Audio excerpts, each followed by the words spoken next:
Lipids म्हणजे काय? आपल्या आहारात ते कुठं असतात आणि शरीरामध्ये ते काय करतात?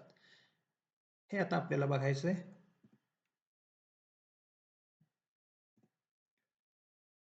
हा व्हिडिओ थोडक्यात अभ्यासासाठी आपल्या एज्युकेशनल पर्पजसाठी केलेला आहे.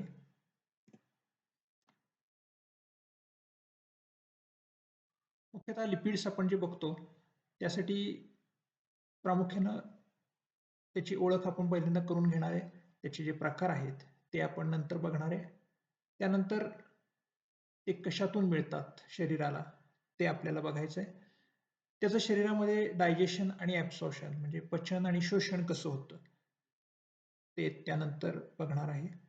त्यानंतर लायपोप्रोटीन्स म्हणजे काय? आपल्या शरीरात ते कसे कार्य करतात ह्याचा अभ्यास आपल्याला करायचा आहे. त्याचे फंक्शन्स म्हणजे थोडक्यात फॅट्स किंवा लिपिड्सचे शरीरातलं काही कार्य असतात ती काय आहेत ती आपल्याला बघायची आहेत. डेली इनटेक म्हणजे दररोज लिपिड्स किती प्रमाणात घ्यायला हवीत, किती घेणं सेफ आहे हे आपल्याला बघायचं आहे. आणि हार्ट डिसीज आणि लिपिड म्हणजे हृदयविकार आणि हे स्निग्ध पदार्थ यांचा काय संबंध आहे तो आपण शेवटी बघणार आहोत. तर लिपिड, फॅट्स अँड ऑइल्स म्हणजेच मराठीत सांगायचं झालं तर स्निग्ध पदार्थ.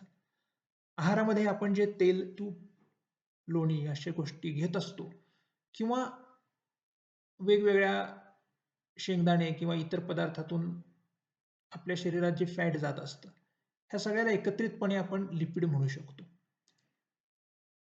तर आता त्याची व्याख्या काय आहे ती आपण बघूया.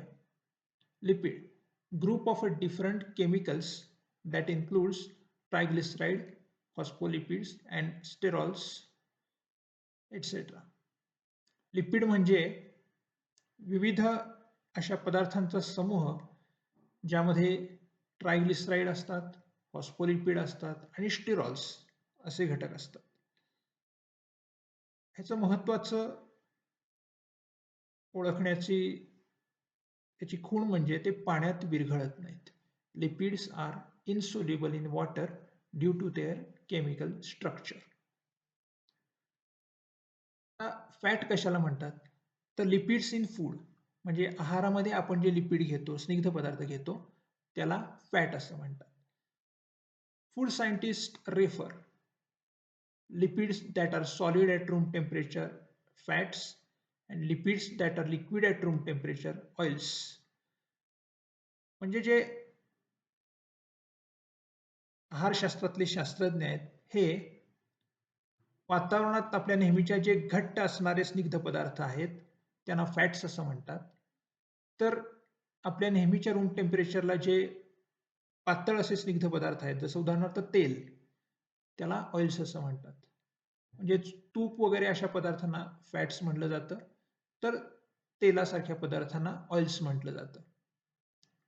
Both are made up of triglycerides differing in fatty acid composition. आता हे दोन्ही जे आहेत तेल असेल तूप असेल हे सर्व ट्रायग्लिसराइड्स या रासायनिक पदार्थापासूनच बनलेलं असतं. म्हणून थोडक्यात आपल्याला एक गोष्ट इथे लक्षात घेतली पाहिजे की आपल्या खाण्यामध्ये असू दे किंवा आपल्या शरीरामध्ये असू दे मुख्यतः जे लिपिड्स असतात किंवा जे स्निग्ध पदार्थ असतात ते ट्रायग्लिसराइड्सच्या स्वरूपात अधिक तर असतात. आता हे लिपिड्स आहेत हे कुठल्या रसायनांपासून तयार झालेले आहेत तर कार्बन, हायड्रोजन आणि ऑक्सिजन या 3 रसायनांपासून लिपिड्स हे तयार झालेले असतात. थोडक्यात लिपिड्सचं वर्गीकरण करायचं झालं तर 3 प्रमुख प्रकार लिपिड्सचे पडतात. म्हणजे स्निग्ध पदार्थांचे थोडक्यात 3 मुख्य प्रकार पडतात. पहिला येतो सिंपल लिपिड्स, दुसरा येतो कंपाऊंड लिपिड्स आणि तिसरा आहे तो डिराइव्ड लिपिड्स.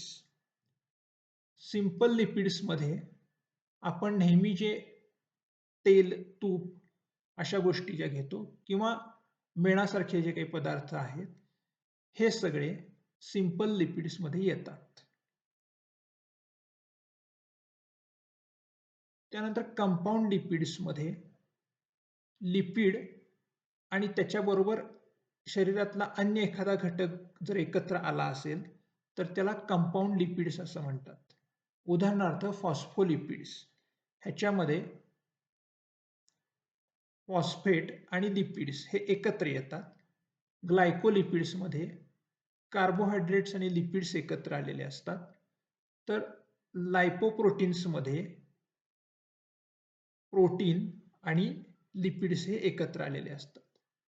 आणि शेवटचा प्रकार आहे तो डिराइव्ड लिपिड्स. यामध्ये लिपिड्सचं विघटन होऊन जे स्निग्ध पदार्थ तयार होतात त्याला डिराइव्ड लिपिड्स असं म्हणतात. त्यामध्ये स्टेरॉल्स, आपण नेहमी जे आपल्या माहितीचं आहे ते कोलेस्टेरॉल हा स्टेरॉल्सचाच एक प्रकार आहे, ते येतं आणि त्याच्याबरोबर फॅटी ॲसिड सुद्धा येतात.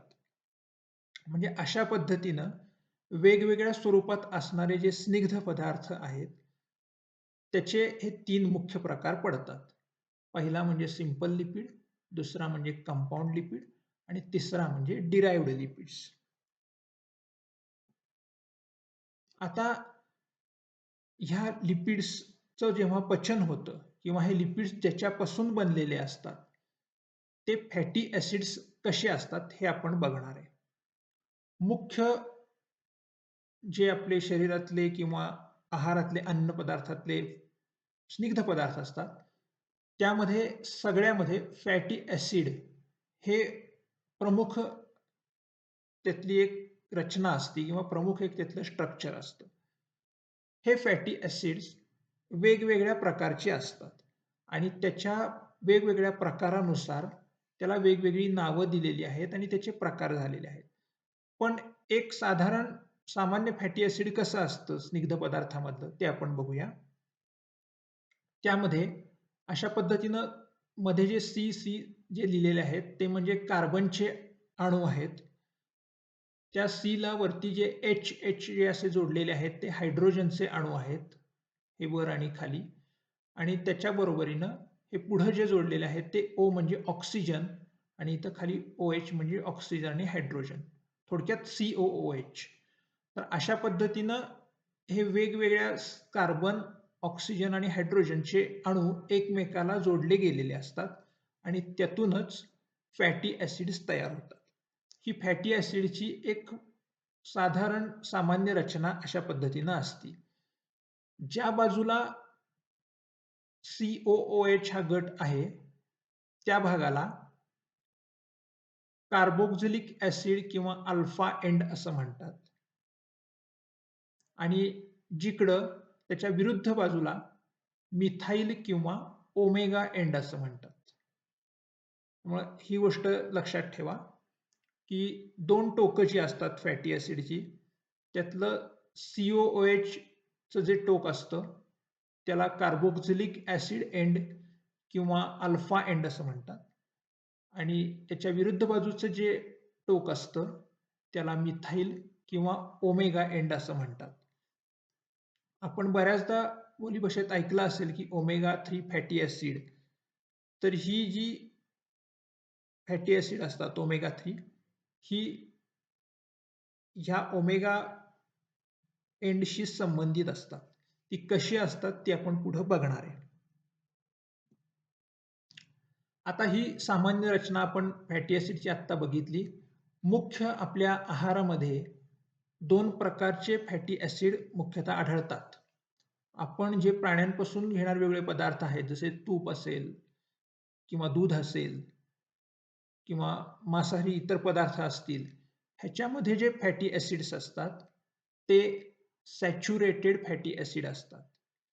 तर आपण जे वनस्पतींपासून जे फॅट्स घेतो उदाहरणार्थ वेगवेगळी तेलं असतील ह्यातनं जे आपल्याला फॅट्स मिळतात ते अनसॅच्युरेटेड फॅटी ॲसिड्स त्यामध्ये जास्त असतात. आता सॅच्युरेटेड फॅटी ॲसिडचं एक महत्त्वाचं उदाहरण म्हणजे त्याच्यामध्ये कुठल्याही कार्बनच्या अणूंमध्ये डबल बॉन्ड नसतो. हा एक रेषा जी दाखवली आहे सगळ्यामध्ये हा याचा अर्थ आहे सिंगल बॉन्ड. इथं वर ऑक्सिजनशी आहे तो भाग वेगळा. पण सगळ्या कार्बनच्या अणूंमध्ये आपण जर बघितलं तर कुठंही डबल बॉन्ड नाहीये. 2 रेषा तुम्हाला कुठं दिसत नाहीयेत.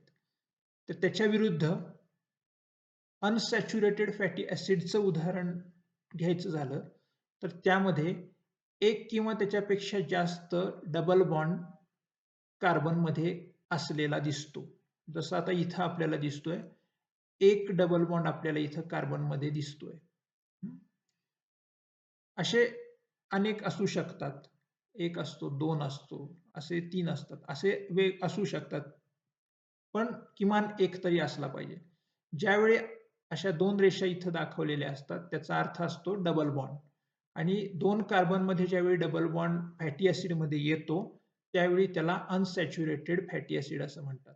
आणि ज्यावेळी असा डबल बॉन्ड कुठल्याही फॅटी ॲसिडमध्ये नसतो या कार्बनमध्ये, त्यावेळी त्याला सॅच्युरेटेड फॅटी ॲसिड असं म्हणतात. खूप महत्त्वाचं आहे. हे आपण व्यवस्थित समजून घेतलं पाहिजे आणि लक्षात ठेवलं पाहिजे. कारण ह्याच्यावरच पुढचं आपल्याला कुठलं फॅट खायचं आहे आणि कुठलं नाही हे ठरत असतं.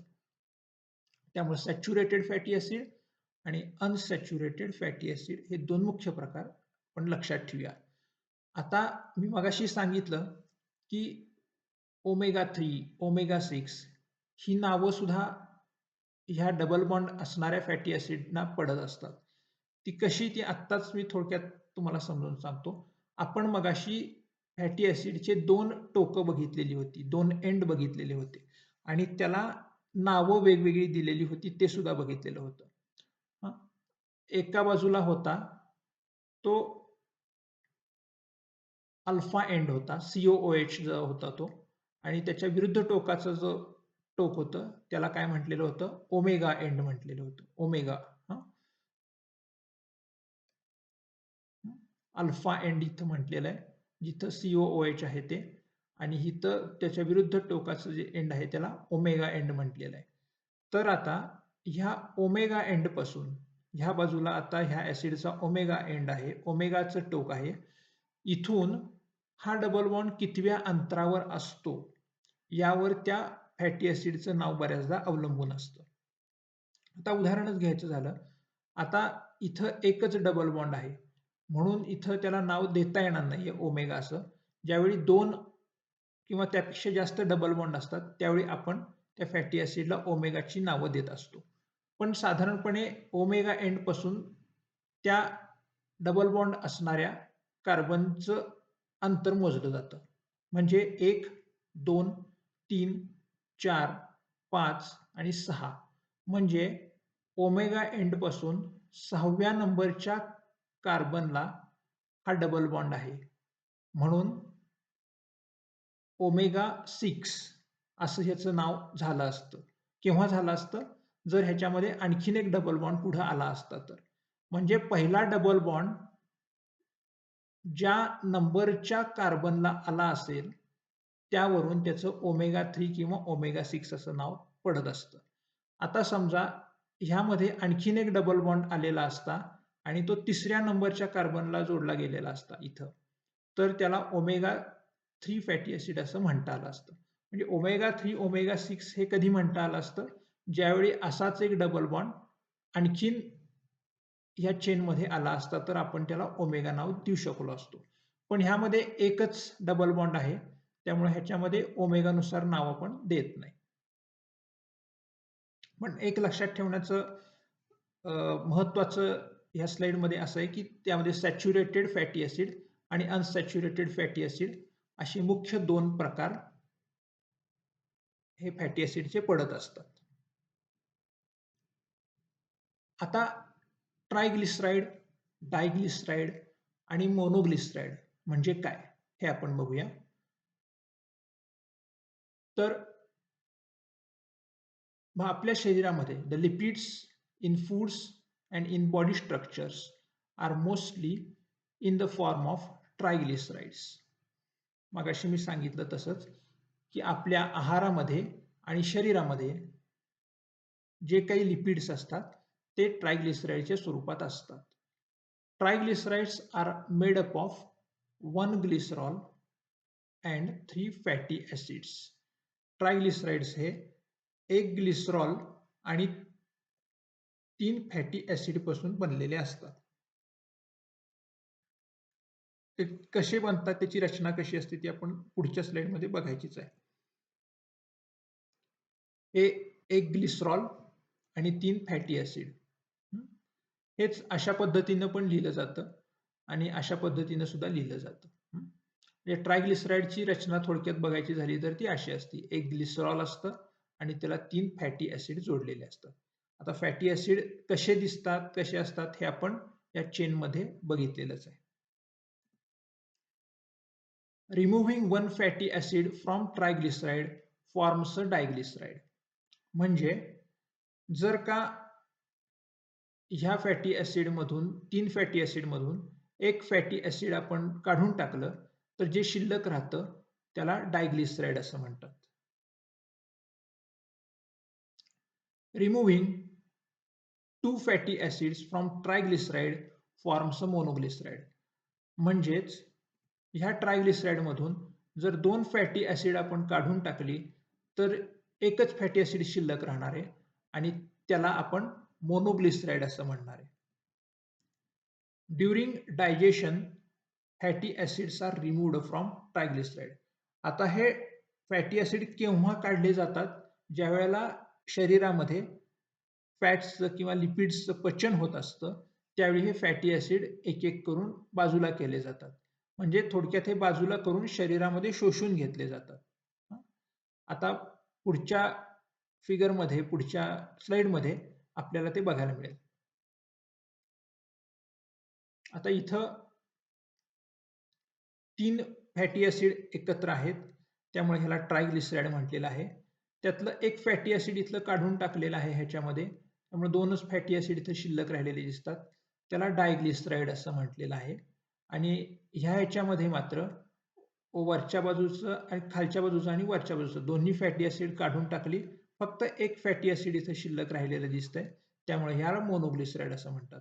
कारण डाय म्हणजे 2, इथं 2 फॅटी ऍसिड राहिल्यामुळे डायग्लिसराइड म्हटलेलं आहे. मोनो म्हणजे एकच फॅटी ऍसिड शिल्लक राहिलं त्यामुळे मोनोग्लिसराइड म्हटलेलं आहे. आणि ट्राय म्हणजे 3 फॅटी ऍसिड इथं आहे तशीच असल्यामुळे त्याला ट्रायग्लिसराइड म्हटलेलं आहे. त्यामुळं तुम्हाला ट्रायग्लिसराइड म्हणजे काय, डायग्लिसराइड म्हणजे काय आणि मोनोग्लिसराइड म्हणजे काय हे माझ्या मते तुम्हाला आता समजलेलं असेल. आतापर्यंत आपण काय काय बघितलं, तर सगळ्यात पहिल्यांदा लिपिड्सचं क्लासिफिकेशन बघितलं. सिंपल लिपिड, कंपाऊंड लिपिड आणि डिराइव्ड लिपिड हे स्निग्ध पदार्थांचं जनरल क्लासिफिकेशन आहे. त्यानंतर आपण हे लिपिड मूळतः ज्याच्यापासून बनलेले असतात ते फॅटी ऍसिड्सची रचना बघितली. आता ते फॅटी ऍसिड्स अनेक प्रकारचे असतात, परंतु एक साधारण फॅटी ऍसिड सामान्य त्याची रचना कशी असते हे बघण्यासाठी ह्या चित्रात आपण बघितलेलं आहे. त्याचे 2 एंड असतात. एक आहे COOH असलेला अल्फा एंड आणि दुसऱ्या बाजूचा त्याच्या विरुद्ध टोकाचा जो आहे तो ओमेगा एंड, असा 2 एंड त्याचे किंवा 2 टोकं असतात. त्या टोकांना ती नावं दिलेली आहेत. आणि हे जे 2 वेगवेगळे प्रकार त्याचे पडलेले आहेत, सॅच्युरेटेड फॅटी ऍसिड आणि अनसॅच्युरेटेड फॅटी ऍसिड हे बघितले. सॅच्युरेटेड फॅटी ऍसिड मध्ये कुठेही डबल बॉन्ड इथं दिसत नाहीये आपल्याला आणि अनसॅच्युरेटेड फॅटी ऍसिड मध्ये मात्र आपल्याला इथं डबल बॉन्ड आलेले दिसत आहेत. सॅच्युरेटेड फॅटी ऍसिड मुख्यतः तेल असेल, तूप असेल किंवा प्राण्यांपासून मिळणारे पदार्थ असतील किंवा खोबरेल तेलासारखं तेल जे रूम टेम्परेचरला घट्ट होतं अशी तेलं असतील, अशामध्ये सॅच्युरेटेड फॅटी ऍसिड जास्त असतात. तर अनसॅच्युरेटेड फॅटी ऍसिड ही मुख्यतः रूम टेम्परेचरला जी पातळ तेलं असतात, आपण नेहमी खाल्लेली जाणारी जी तेलं असतात त्यामध्ये ते जास्त असतात, अनसॅच्युरेटेड फॅटी ऍसिड. त्यानंतर आपण ट्रायग्लिसराइडचे 3 मुख्य प्रकार बघितले. ट्राय म्हणजे 3, ज्यावेळी 3 फॅटी ऍसिड जोडली गेलेली असतात त्यावेळी ट्रायग्लिसराइड म्हणतो आपण. ज्यावेळी 2 फॅटी ऍसिड जोडली गेलेली असतात त्यावेळी डायग्लिसराइड म्हणतो आणि ज्यावेळी एकच फॅटी ऍसिड जोडलं गेलं असेल त्यावेळी त्याला मोनोग्लिसराईड असं आपण म्हणतो. ही फॅटी ॲसिडची सामान्य रचना ह्या पद्धतीनं असती. ती अशी सुद्धा दाखवली जाते किंवा ह्या पद्धतीनं सुद्धा दाखवली जाते किंवा ह्या तिसऱ्या प्रकारामध्ये सुद्धा ती दाखवली जाते. हे ट्रायग्लिसराईडच आहेत, फक्त ते दाखवण्याचे किंवा त्याची आकृती काढण्याचे 3 वेगवेगळे प्रकार आहेत.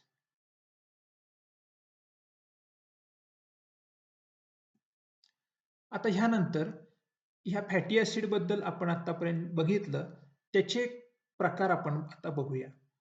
मुख्यतः सॅच्युरेशन म्हणजेच डबल बॉन्ड आहे का सिंगल बॉन्ड आहे, यावरून त्याचे 2 प्रकार पडतात. जसे आपण मगाशी बघितले, सॅच्युरेटेड आणि अनसॅच्युरेटेड.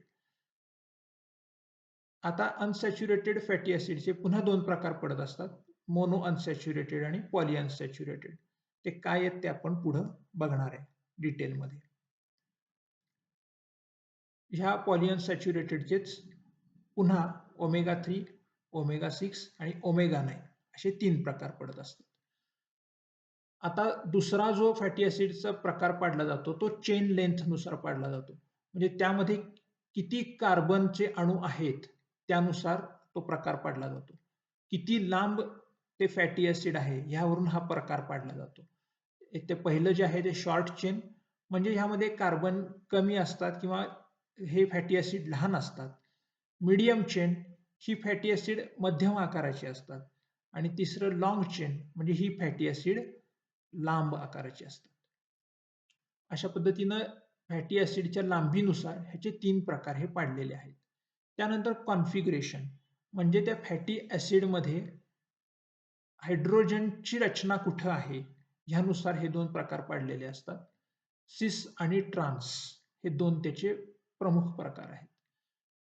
आणि शेवटचं इसेन्शियलिटी. इसेन्शियलिटी म्हणजे शरीराला ते आवश्यक आहेत किंवा नाही. इसेन्शियल म्हणजे हे शरीराला आवश्यक असणारे फॅटी ॲसिड आणि नॉन इसेन्शियल म्हणजे शरीराला आवश्यक नसणारे. थोडक्यात त्याचा अर्थ न्यूट्रिशनमध्ये इसेन्शियल असं आपण ज्या वेळेला म्हणतो, त्यावेळेला हे फॅटी ॲसिड शरीराला आवश्यक असतातच, पण ते शरीरात तयार होऊ शकत नाही. त्यामुळे ते आहारातून घ्यायला लागतात. म्हणून त्याला इसेन्शियल फॅटी ॲसिड म्हणतात. तर नॉन इसेन्शियल म्हणजे हे फॅटी ॲसिड शरीरात आवश्यक असतात, पण शरीर ते स्वतः तयार करू शकतं. म्हणून ते आहारातनं घ्यायची गरज नसते. म्हणून त्याला नॉन इसेन्शियल म्हटलेलं आहे. म्हणजे आहारातून घ्यायची गरज आहे किंवा नाही, ह्याच्यावर इसेन्शियल किंवा नॉन इसेन्शियल हे ठरलं असतं. तर थोडक्यात आपण बघतोय फॅटी ॲसिडचे हे 4 प्रकार. 4 वेगवेगळ्या कन्सेप्टनुसार, 4 वेगवेगळ्या गोष्टीनुसार त्याचे प्रकार पाडले जातात. पहिलं म्हणजे सॅच्युरेशन, म्हणजे यामध्ये सिंगल बॉन्ड आहे का डबल बॉन्ड आहे यानुसार. दुसरा प्रकार चेन लेंथ म्हणजे त्या फॅटी ॲसिडच्या लांबीनुसार. तिसरा प्रकार आहे तो कॉन्फिगरेशन म्हणजे त्या फॅटी ॲसिडच्या रचनेनुसार किंवा त्या रचनेतल्या हायड्रोजनच्या रचनेनुसार. तो कुठं असतो हायड्रोजन यानुसार प्रकार पडलेला असतो तो. आणि इसेन्शियलिटी म्हणजे फॅटी ॲसिड आहारात घेण्याची गरज आहे किंवा नाही, ह्यानुसार इसेन्शियल किंवा नॉन इसेन्शियल असे 2 प्रकार. तर ह्या पद्धतीनं फॅटी ॲसिडचे 4 वेगवेगळ्या पद्धतीनं प्रकार पडले आहेत. ते आता एक प्रकाराची आपण थोडक्यात माहिती घेऊया. आता हे सगळे आपल्या आहारशास्त्राच्या दृष्टीनं आणि आरोग्याच्या दृष्टीनं सुद्धा खूप महत्त्वाचे असतात. म्हणून हे आपण थोडेसे डिटेल बघणार आहे. कारण ह्या प्रत्येक प्रकारानुसार आपल्या लक्षात येईल की आरोग्यामध्ये किंवा आपल्या शरीराला हे कशा पद्धतीने उपयोगी असतात किंवा कशा पद्धतीने शरीराला अपायकारक पण ठरू शकतात. पहिला प्रकार त्यातला आहे तो सॅच्युरेशन. म्हणजेच त्यामध्ये सिंगल बॉन्ड आहे किंवा डबल बॉन्ड आहे यानुसार. Saturated and unsaturated fatty acids असे 2 प्रकार त्याचे पडलेले आहेत. Saturated fatty acids have only single bonds. ह्यात फक्त सिंगल बॉन्ड असतात. उदाहरणार्थ सॉलिड फॅट्स म्हणजेच तूप असेल, लोणी असेल, बटर असेल, ह्या सगळ्या गोष्टी ह्या सॉलिड असतात किंवा घट्ट असतात. म्हणून त्यामध्ये सगळे जे फॅट असतात म्हणजे त्यामध्ये बहुतांश फॅट जे असतात ते सॅच्युरेटेड फॅट्स असतात. तर दुसरा प्रकार unsaturated fatty acids. Unsaturated fatty acids have one or more double bonds. Unsaturated fatty acid मध्ये एक किंवा त्यापेक्षा जास्त डबल बॉन्ड असतो. उदाहरण त्याचं ऑइल्स. आपण स्वयंपाकाला जी जास्ती तेल वापरतो सध्या, त्या सर्व प्रकारच्या तेलांमध्ये अनसॅच्युरेटेड फॅटी ऍसिड असतात. शिवाय खोबरेल तेल आणि पाम तेल. खोबरेल तेल आणि पाम तेल हे सोडलं तर बाकी जवळपास सगळ्या तेलांमध्ये, मग ती शेंगदाण्याचं तेल असेल, सूर्यफुलाचं तेल असेल, सरकीचं तेल असेल, राईस ब्रानचं तेल असेल, या सगळ्या तेलांमध्ये अनसॅच्युरेटेड फॅटी ऍसिड ही जास्त प्रमाणात असतात. Unsaturated fatty acids are again subdivided into. आता ही अनसॅच्युरेटेड फॅटी ऍसिड ज्याच्यात डबल बॉन्ड आहे ती पुन्हा दोन प्रकारात विभागली गेली आहे. पहिलं आहे मोनो अनसॅच्युरेटेड फॅटी ऍसिड्स म्हणजेच मोफा. याचा प्रत्येकाचा पहिला शब्द घेऊन त्याचा शॉर्ट फॉर्म तयार केलेला आहे मोफा. वन डबल बॉन्ड, यामध्ये एकच डबल बॉन्ड असतो. आणि दुसरा प्रकार पाडलाय पॉली अनसॅच्युरेटेड फॅटी ऍसिड्स म्हणजेच PUFA. Two or more double bonds. आता मोनो म्हणजे एक डबल बॉन्ड, पॉली म्हणजे एकापेक्षा जास्त अनेक डबल बॉन्ड ज्यामध्ये आहेत असे. म्हणून तुमच्या लक्षात आलं असेल की सॅच्युरेटेड फॅटी ऍसिड्सचे कुठले प्रकार नसतात. सॅच्युरेटेड फॅटी ऍसिड्स एकाच प्रकारचे असतात. तर अनसॅच्युरेटेड फॅटी ऍसिड मात्र दोन प्रकारचे असतात. ज्या अनसॅच्युरेटेड फॅटी ऍसिड मध्ये एक डबल बॉन्ड आहे त्याला मुफा असं म्हणतात. आणि ज्या अनसॅच्युरेटेड फॅटी ऍसिड मध्ये दोन किंवा जास्त डबल बॉन्ड आहेत त्याला पुफा असं म्हणतो आपण. आता हे मुफा आणि पुफा कशामध्ये असतात तर ऑलिव्ह ऑइल हे सगळ्यात महत्वाचं उदाहरण आहे. या ऑलिव्ह ऑइलमध्ये मुफा म्हणजेच मोनो अनसॅच्युरेटेड फॅटी ऍसिड हे जास्त प्रमाणात असतात. आणि पुफा हे इतर जी तेलं असतात, त्यामध्ये शेंगदाणा तेल असेल, सरकी तेल असेल किंवा सोयाबीन तेल असेल, सूर्यफूल तेल असेल, ह्या सगळ्यामध्ये पुफा हे जास्त प्रमाणात असतात. तर अशा पद्धतीनं आपल्या खाण्यामध्ये जी वेगवेगळे तेलं असतात त्याच्यामध्ये असणाऱ्या फॅटी ऍसिडनुसार परत त्याचं पुन्हा वर्गीकरण केलेलं आहे. Saturated fatty acids, mono unsaturated fatty acids आणि पॉली अनसॅच्युरेटेड फॅटी ऍसिड असे त्यामुळे तीन प्रकार आपल्याला बघता येतात. इथं मगाशी दाखवलेलीच फिगर आहे ती इथं पुन्हा दाखवलेली आहे. या आकृतीमध्ये बघता येईल आपल्याला हे सॅच्युरेटेड फॅटी ऍसिडचं उदाहरण आहे. ह्यामध्ये सगळे कार्बनच्या दरम्यान सिंगल बॉन्ड आहेत, कुठेही डबल बॉन्ड नाहीये कार्बनच्या मध्ये, त्यामुळे हे सॅच्युरेटेड फॅटी ऍसिड. आणि इथं मात्र अनसॅच्युरेटेड फॅटी ऍसिड मध्ये मात्र ह्या दोन कार्बनच्या मध्ये डबल बॉन्ड आलेला आहे म्हणून ते अनसॅच्युरेटेड फॅटी ऍसिड झालेलं आहे. आता ह्या चेन मध्ये आपल्या एक लक्षात येईल फक्त एकच डबल बॉन्ड आहे, एकच डबल बॉन्ड म्हणजे मोनो, म्हणून हे मुफा किंवा मोनो अनसॅच्युरेटेड फॅटी ऍसिडचं उदाहरण झालं. इथं दिलेलं आहे mono unsaturated fatty acid one double bond. त्यामुळे ह्या प्रकारामध्ये एकच डबल बॉन्ड असल्यामुळे हे मोनो अनसॅच्युरेटेड फॅटी ऍसिडचं उदाहरण आहे. आता ओमेगा 3 आणि ओमेगा 6 फॅटी ऍसिड म्हणजे काय तर position of first double bond from omega और मिथाइल एंड. आता आपण मगाशी बघितलं की जिथं एकापेक्षा जास्त डबल बॉन्ड असतात त्या फॅटी ऍसिडमध्ये पहिला डबल बॉन्ड ज्या ओमेगाच्या टोकापासून ज्या अंतरावर आहे त्याला ओमेगा फॅटी ऍसिड असं म्हटलं जातं. म्हणजे आता उदाहरण द्यायचं झालं तर परत आपण ह्या फॅटी ऍसिडकडे बघूया. ह्या फॅटी ऍसिडमध्ये एकच डबल बॉन्ड आहे, पण समजा या फॅटी ऍसिडमध्ये इथं एक डबल बॉन्ड आहे आणि इथं आणखीन एक डबल बॉन्ड असता, म्हणजे दोन डबल बॉन्ड झाले असतील. तर आपण कसं मोजलं असतं, पहिला डबल बॉन्ड ह्या कार्बनला आहे ह्या एंड पासून, म्हणजे कुठल्या ओमेगा एंड पासून, म्हणून ओमेगा 1, 2, 3, 4, 5, 6 ओमेगा 6 फॅटी ऍसिड असं ह्याचं नाव झालं असतं. कारण इथं एक डबल बॉन्ड असता आणि इथे एक डबल बॉन्ड असता.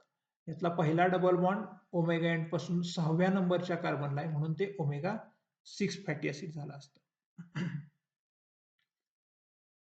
समजा हा डबल बॉन्ड आहे असाच आहे आणि ओमेगा एंड पासून 3ऱ्या नंबरच्या आणि 4थ्या नंबरच्या कार्बनमध्ये एक डबल बॉन्ड आला असता ह्या ठिकाणी, तर ते ओमेगा 3 फॅटी ऍसिड झालं असतं.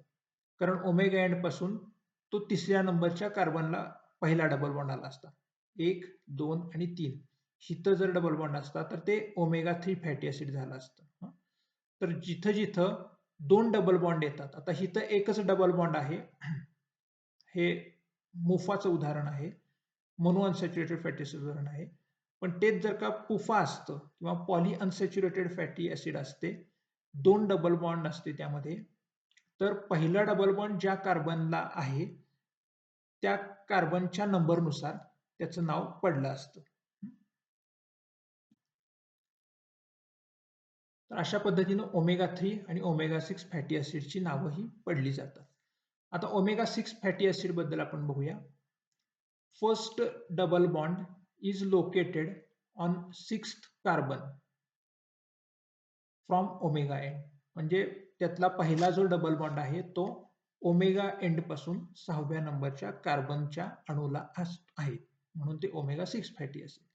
याची उदाहरणं बघूया. लिनोलिक ऍसिड हे त्याचं महत्वाचं उदाहरण आहे. तर लिनोलिक ऍसिड कशा कशामध्ये असतं? नट्स म्हणजे शेंगदाणा असेल किंवा काजू असेल, असे वेगवेगळे जे नट्स असतात त्यामध्ये असतं. सीड्स म्हणजे तेलबिया, उदाहरणार्थ सूर्यफूल, हे सूर्यफूल हे तेलबियाचं उदाहरण आहे, अशामध्ये हे असतं. Corn, cotton seed, grape seed, safflower, soybean, sunflower oils ह्या सगळ्या तेलांमध्ये सुद्धा ओमेगा 6 फॅटी ऍसिड असतं. म्हणजे आपण ही जी सगळी तेलं नेहमीच्या वापरात आपण जी घेतो, मुख्यतः कॉटन सीडचा वापर आपण करतो, सरकीचं तेल वापरतो, सॅफ्लॉवर म्हणजे करडईचं तेल वापरतो, सोयाबीनचं तेल वापरतो, सनफ्लॉवर म्हणजे सूर्यफुलाचं तेल वापरतो.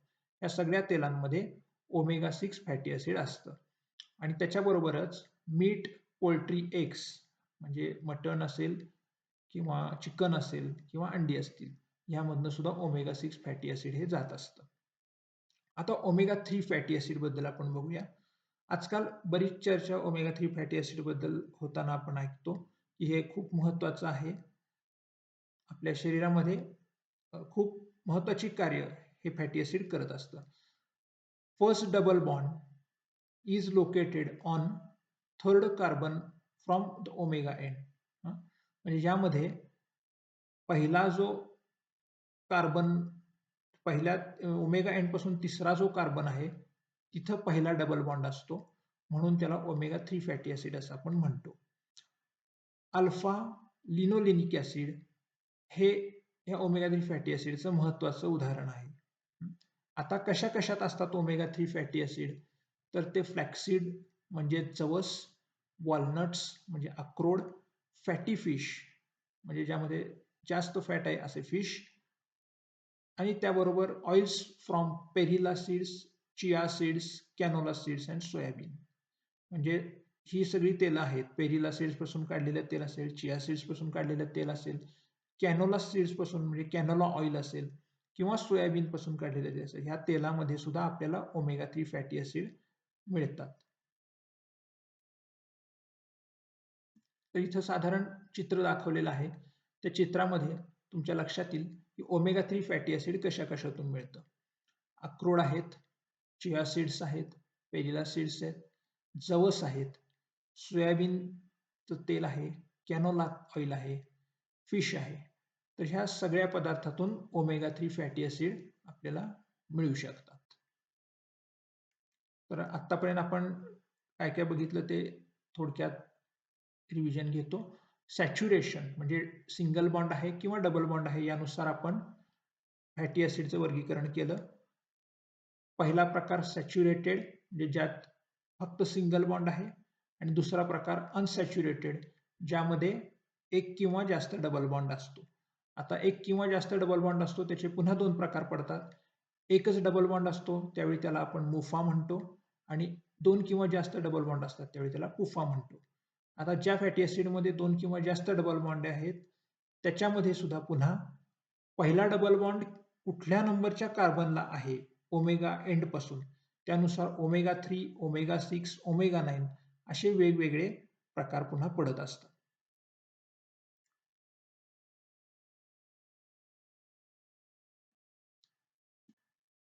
यानंतर दुसरा प्रकार जो आहे तो चेन लेंथ, म्हणजेच त्या फॅटी ॲसिडची लांबी किती आहे यानुसार आपण फॅटी ॲसिडचे प्रकार बघायचे. पहिला प्रकार आहे शॉर्ट, दुसरा आहे तो मीडियम आणि तिसरा आहे तो long. Short chain fatty acid, medium chain fatty acid आणि लॉंग चेन फॅटी ॲसिड. आता शॉर्ट चेन फॅटी ॲसिडमध्ये 6 किंवा त्याच्यापेक्षा कमी कार्बन असतात. 6 ऑर लेस किंवा 6 पेक्षा कमी कार्बन ज्यामध्ये आहेत त्याला शॉर्ट चेन फॅटी ॲसिड म्हणतात. आपण मुख्यतः जे तूप किंवा बटर खातो त्याच्यामध्ये हे शॉर्ट चेन फॅटी ॲसिड असतात. मीडियम चेन फॅटी ॲसिड ज्यामध्ये 6 ते 10 कार्बन असतात त्यांना आपण मीडियम चेन फॅटी ॲसिड म्हणतो. तर 12 पेक्षा जास्त कार्बन अणू ज्याच्यामध्ये आहेत त्याला लॉंग चेन फॅटी ॲसिड असं आपण म्हणतो. आता वरचे जे शॉर्ट चेन आणि मीडियम चेन आहेत यांचं पचन त्या मानानं खूप लवकर होतं आणि हे रक्तामध्ये शोषले जातात. तर लॉंग चेन फॅटी ॲसिड मात्र पचायला वेळ लागतो आणि त्याचं जे शोषण आहे ते रक्तातून न होता लिम्फमधनं होतं. लिम्फ नावाचा जो द्रवपदार्थ शरीरात असतो त्याच्यामार्फत ह्याचं शोषण होत असतं. Most of the fatty acids in food and body are long chain fatty chain. Long chain म्हणजे आपण आहारामध्ये जे जास्तीत जास्त पदार्थ घेत असतो त्याच्यात जास्तीत जास्त पदार्थांमध्ये लॉंग चेन फॅटी ॲसिड असतात. Short and medium chain fatty acids are more easily absorbed and more quickly used bye cells as a source of fuel. परंतु शॉर्ट आणि मीडियम चेनचे जे फॅटी ॲसिड असतात ते मी मगाशी सांगितलं त्याप्रमाणे लगेच शोषले जातात रक्तामध्ये आणि त्याच्यापासून ऊर्जा सुद्धा आपल्याला फास्ट मिळते. त्यामुळं ऊर्जा मिळण्याचे जे फास्ट मिळण्याचे जे स्त्रोत आहेत त्यामध्ये मीडियम आणि शॉर्ट चेन फॅटी ॲसिड येतात आणि हे पचायला सुद्धा हलके असतात. त्यानंतर melting point of fatty acid is increased with its length. जशी त्या फॅटी ॲसिडची लांबी वाढत जाईल तसा त्याचा मेल्टिंग पॉइंट सुद्धा वाढताना आपल्याला दिसत असतो. आता आपण उदाहरणच बघूया. आता इथं हे फॅटी ॲसिडचं कॉमन नेम दिलेलं आहे, सामान्य नाव इथं दिलेलं आहे आणि इथं त्याच्यामध्ये असणारे कार्बन अणूंची संख्या दिलेली आहे, त्यातल्या कार्बनची संख्या दिलेली आहे. आता पहिलं जे आहे ते ॲसेटिक ॲसिड आहे, त्याच्यामध्ये किती कार्बनचे अणू आहेत? 2 आहेत. नंतर ब्युटेरिक ॲसिड आहे, ह्याच्यामध्ये किती आहेत कार्बनचे अणू? 4 आहेत. म्हणून ही जी दोन्ही आहेत ही शॉर्ट चेन फॅटी ॲसिड झाली आणि ते कशात असतात जास्त करून बटर फॅटमध्ये. बटरमध्ये आपल्याला ब्युटेरिक ॲसिड बघायला मिळतं. त्यानंतर पुढं आपण बघूया की 6 ते 10 ज्यामध्ये आहेत कार्बन त्याला आपण मीडियम चेन म्हणतो. आता ह्यामध्ये 6 म्हणजे कॅप्रोइक ॲसिड आहे, कॅप्रिलिक ॲसिड आहे आणि कॅप्रिक ॲसिड आहे. ही 3 फॅटी ॲसिड ह्यामध्ये 6, 8 आणि 10 असे कार्बनचे अणू असतात आणि हे मुख्यतः आपण बघितलं तर कोकोनट ऑइलमध्ये आपल्याला जास्त करून बघायला मिळतात, म्हणजेच खोबरेल तेल. तर खोबरेल तेलामध्ये आपल्याला मीडियम चेन फॅटी ॲसिड जास्त करून असलेले दिसून येतात. आणि त्यानंतर लॉंग चेन फॅटी ॲसिडमध्ये 12 पेक्षा जास्त कार्बन अणू ज्याच्यात आहेत ते लॉंग चेनमध्ये येतात. तर इथनं पुढे आपण बघूया की lauric acid 12, myristic acid 14, palmitic acid 16, margaric acid 17, stearic acid 18, arachidic acid 20 आणि बेहेनिक ॲसिड 22. हे जे सगळे आहेत ह्यामध्ये 12 किंवा त्यापेक्षा जास्त कार्बनचे अणू आहेत म्हणून हे सगळे लॉंग चेन फॅटी ॲसिड आहेत. हे आता बघा most fats and oils, animal fats, most fats and oil म्हणजे बऱ्यापैकी सगळे इतर जे तेलं असतात, आपण जी नेहमी वापरतो ती तेलं किंवा तेलबिया किंवा इतर खाण्यातले पदार्थ असतील, या सगळ्यामध्ये लाँग चेन फॅटी ॲसिड जास्त करून आढळतात आपल्याला. म्हणजे पहिली शॉर्ट चेन, मीडियम चेन आणि तिसरी लाँग चेन. आता आपण मगाशी एक फॅटी ॲसिड सुरुवातीला बघितलं होतं. आता आपण याची लांबी बघूया, म्हणजे तुमच्या लक्षात येईल की लांबी कशी मोजतात. आता ह्यात किती कार्बन आहेत आपण मोजूया. 1, 2, 3, 4, 5, 6, 7, 8, 9, 10, 11, 12. म्हणजे 12 पेक्षा जास्त ह्यामध्ये कार्बन असल्यामुळं हे काय झाले, लाँग चेन झाले. ह्यामध्ये सुद्धा आपण मोजूया. 1, 2, 3, 4, 5, 6, 7, 8, 9, 10, 11, 12. ह्यामध्ये सुद्धा 12 कार्बनचे ॲटम आहेत, अणू आहेत. त्यामुळं हे पण लाँग चेन फॅटी ॲसिडचं उदाहरण झालं. ह्या पद्धतीनं आपण ह्या चेनमधले कार्बन मोजतो आणि त्यानुसार ते लाँग चेन आहे की मीडियम चेन आहे की शॉर्ट चेन आहे हे ठरवत असतो. 6 पेक्षा कमी कार्बन असतील तर शॉर्ट चेन, 6 ते 10 कार्बन असतील तर मीडियम चेन आणि 12 पेक्षा जास्त कार्बन असतील तर लाँग चेन. शॉर्ट चेन हे तूप आणि बटरमध्ये जास्त मिळतात. मीडियम चेन हे खोबरेल तेलामध्ये जास्त करून मिळतात आणि लाँग चेन हे इतर बाकीची जी तेलं असतात, शेंगदाणा तेल असेल, सूर्यफूल तेल असेल, सोयाबीन तेल असेल, तर अशा तेलांमध्ये हे लाँग चेन फॅटी ॲसिड आपल्याला बघायला मिळतात. आता चेनच्या लांबीनुसार प्रकार बघितल्यानंतर आपण तिसरा प्रकार बघूया, कॉन्फिगरेशन, म्हणजे साधारण रचनेनुसार.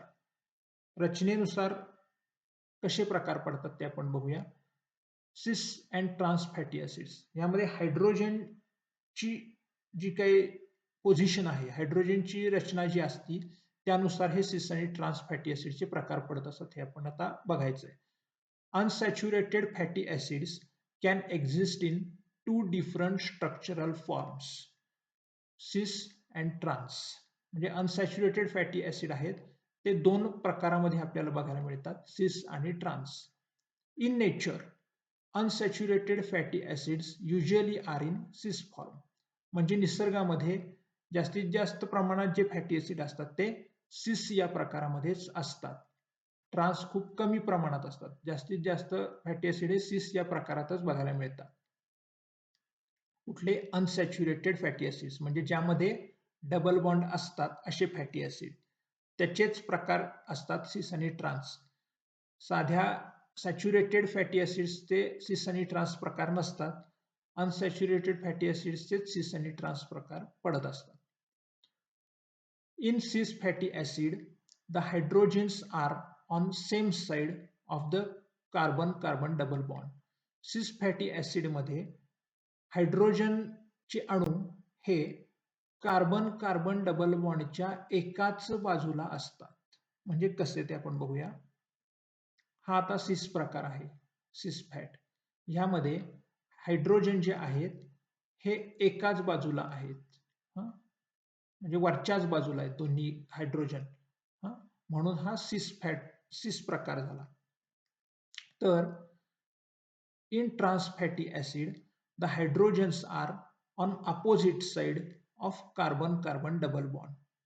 तर ट्रान्स फॅटमध्ये कार्बन कार्बन डबल बॉन्डच्या विरुद्ध दिशेला हायड्रोजन असतात. म्हणजे एक वरती आहे आणि एक खाली आहे. त्यामुळे आपल्या लक्षात येईल की सिसमध्ये डबल बॉन्डच्या एकाच बाजूला हायड्रोजन आहेत, तर ट्रान्समध्ये डबल बॉन्डच्या विरुद्ध दिशेला हायड्रोजन आहेत. यावरून हे प्रकार पडत असतात. The cis bond cause the fatty acids carbon chain to bend, whereas trans bond causes the chain to remain linear. म्हणजे आपण बघितलं की सिस प्रकारामध्ये ही चेन जी आहे कार्बनची ती थोडी तिरकी वाकडी झालेली दिसते, बेंड झालेली दिसते, अशी इथं अशी अशी बेंड झाली आहे. आणि तेच ट्रान्समध्ये मात्र ही चेन आपल्याला सरळ असलेली दिसते.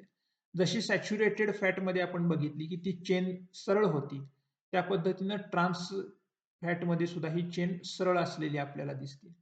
त्यामुळे ट्रान्स फॅट हे बऱ्याचदा शरीरामध्ये पण सॅच्युरेटेड फॅट सारखंच काम करत असतात.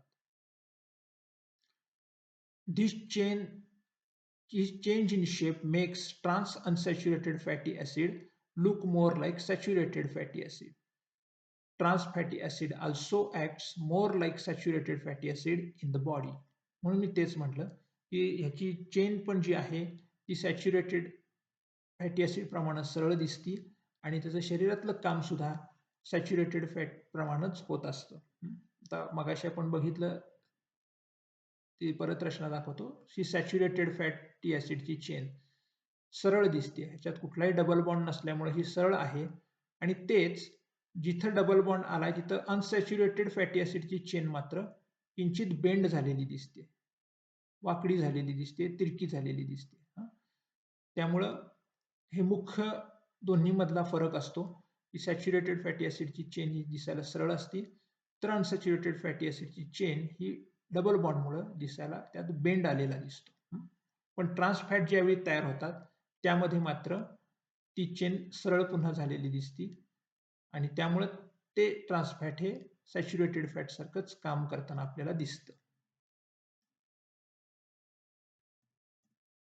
लक्षात आलं? सिस फॅट आणि ट्रान्स फॅट हे दोन महत्वाचे प्रकार आहेत. तर सिस फॅट हे जास्त करून नैसर्गिकरित्या जे तेल असतात त्यामध्ये आढळतं. ह्या पद्धतीनं एकाच बाजूला दोन्ही हायड्रोजन आहेत डबल बॉन्ड कार्बनच्या आणि ट्रान्स फॅटमध्ये मात्र हेच डबल बॉन्ड एक वरती गेलेला आहे आणि एक खाली आहे, विरुद्ध दिशेला आहेत. आता हे ट्रान्स फॅट तयार कसे होतात ते आपण बघूया. Trans fatty acids and health. आरोग्य आणि ट्रान्स फॅटी ऍसिड याचा काय संबंध आहे? Trans fatty acids are produced during hydrogenation of vegetable oils. म्हणजेच वनस्पतीच्या तेलांचं ज्यावेळी त्यात हायड्रोजन मिसळला जातो तेव्हा त्यामध्ये ट्रान्स फॅटी ऍसिड हे तयार होतात.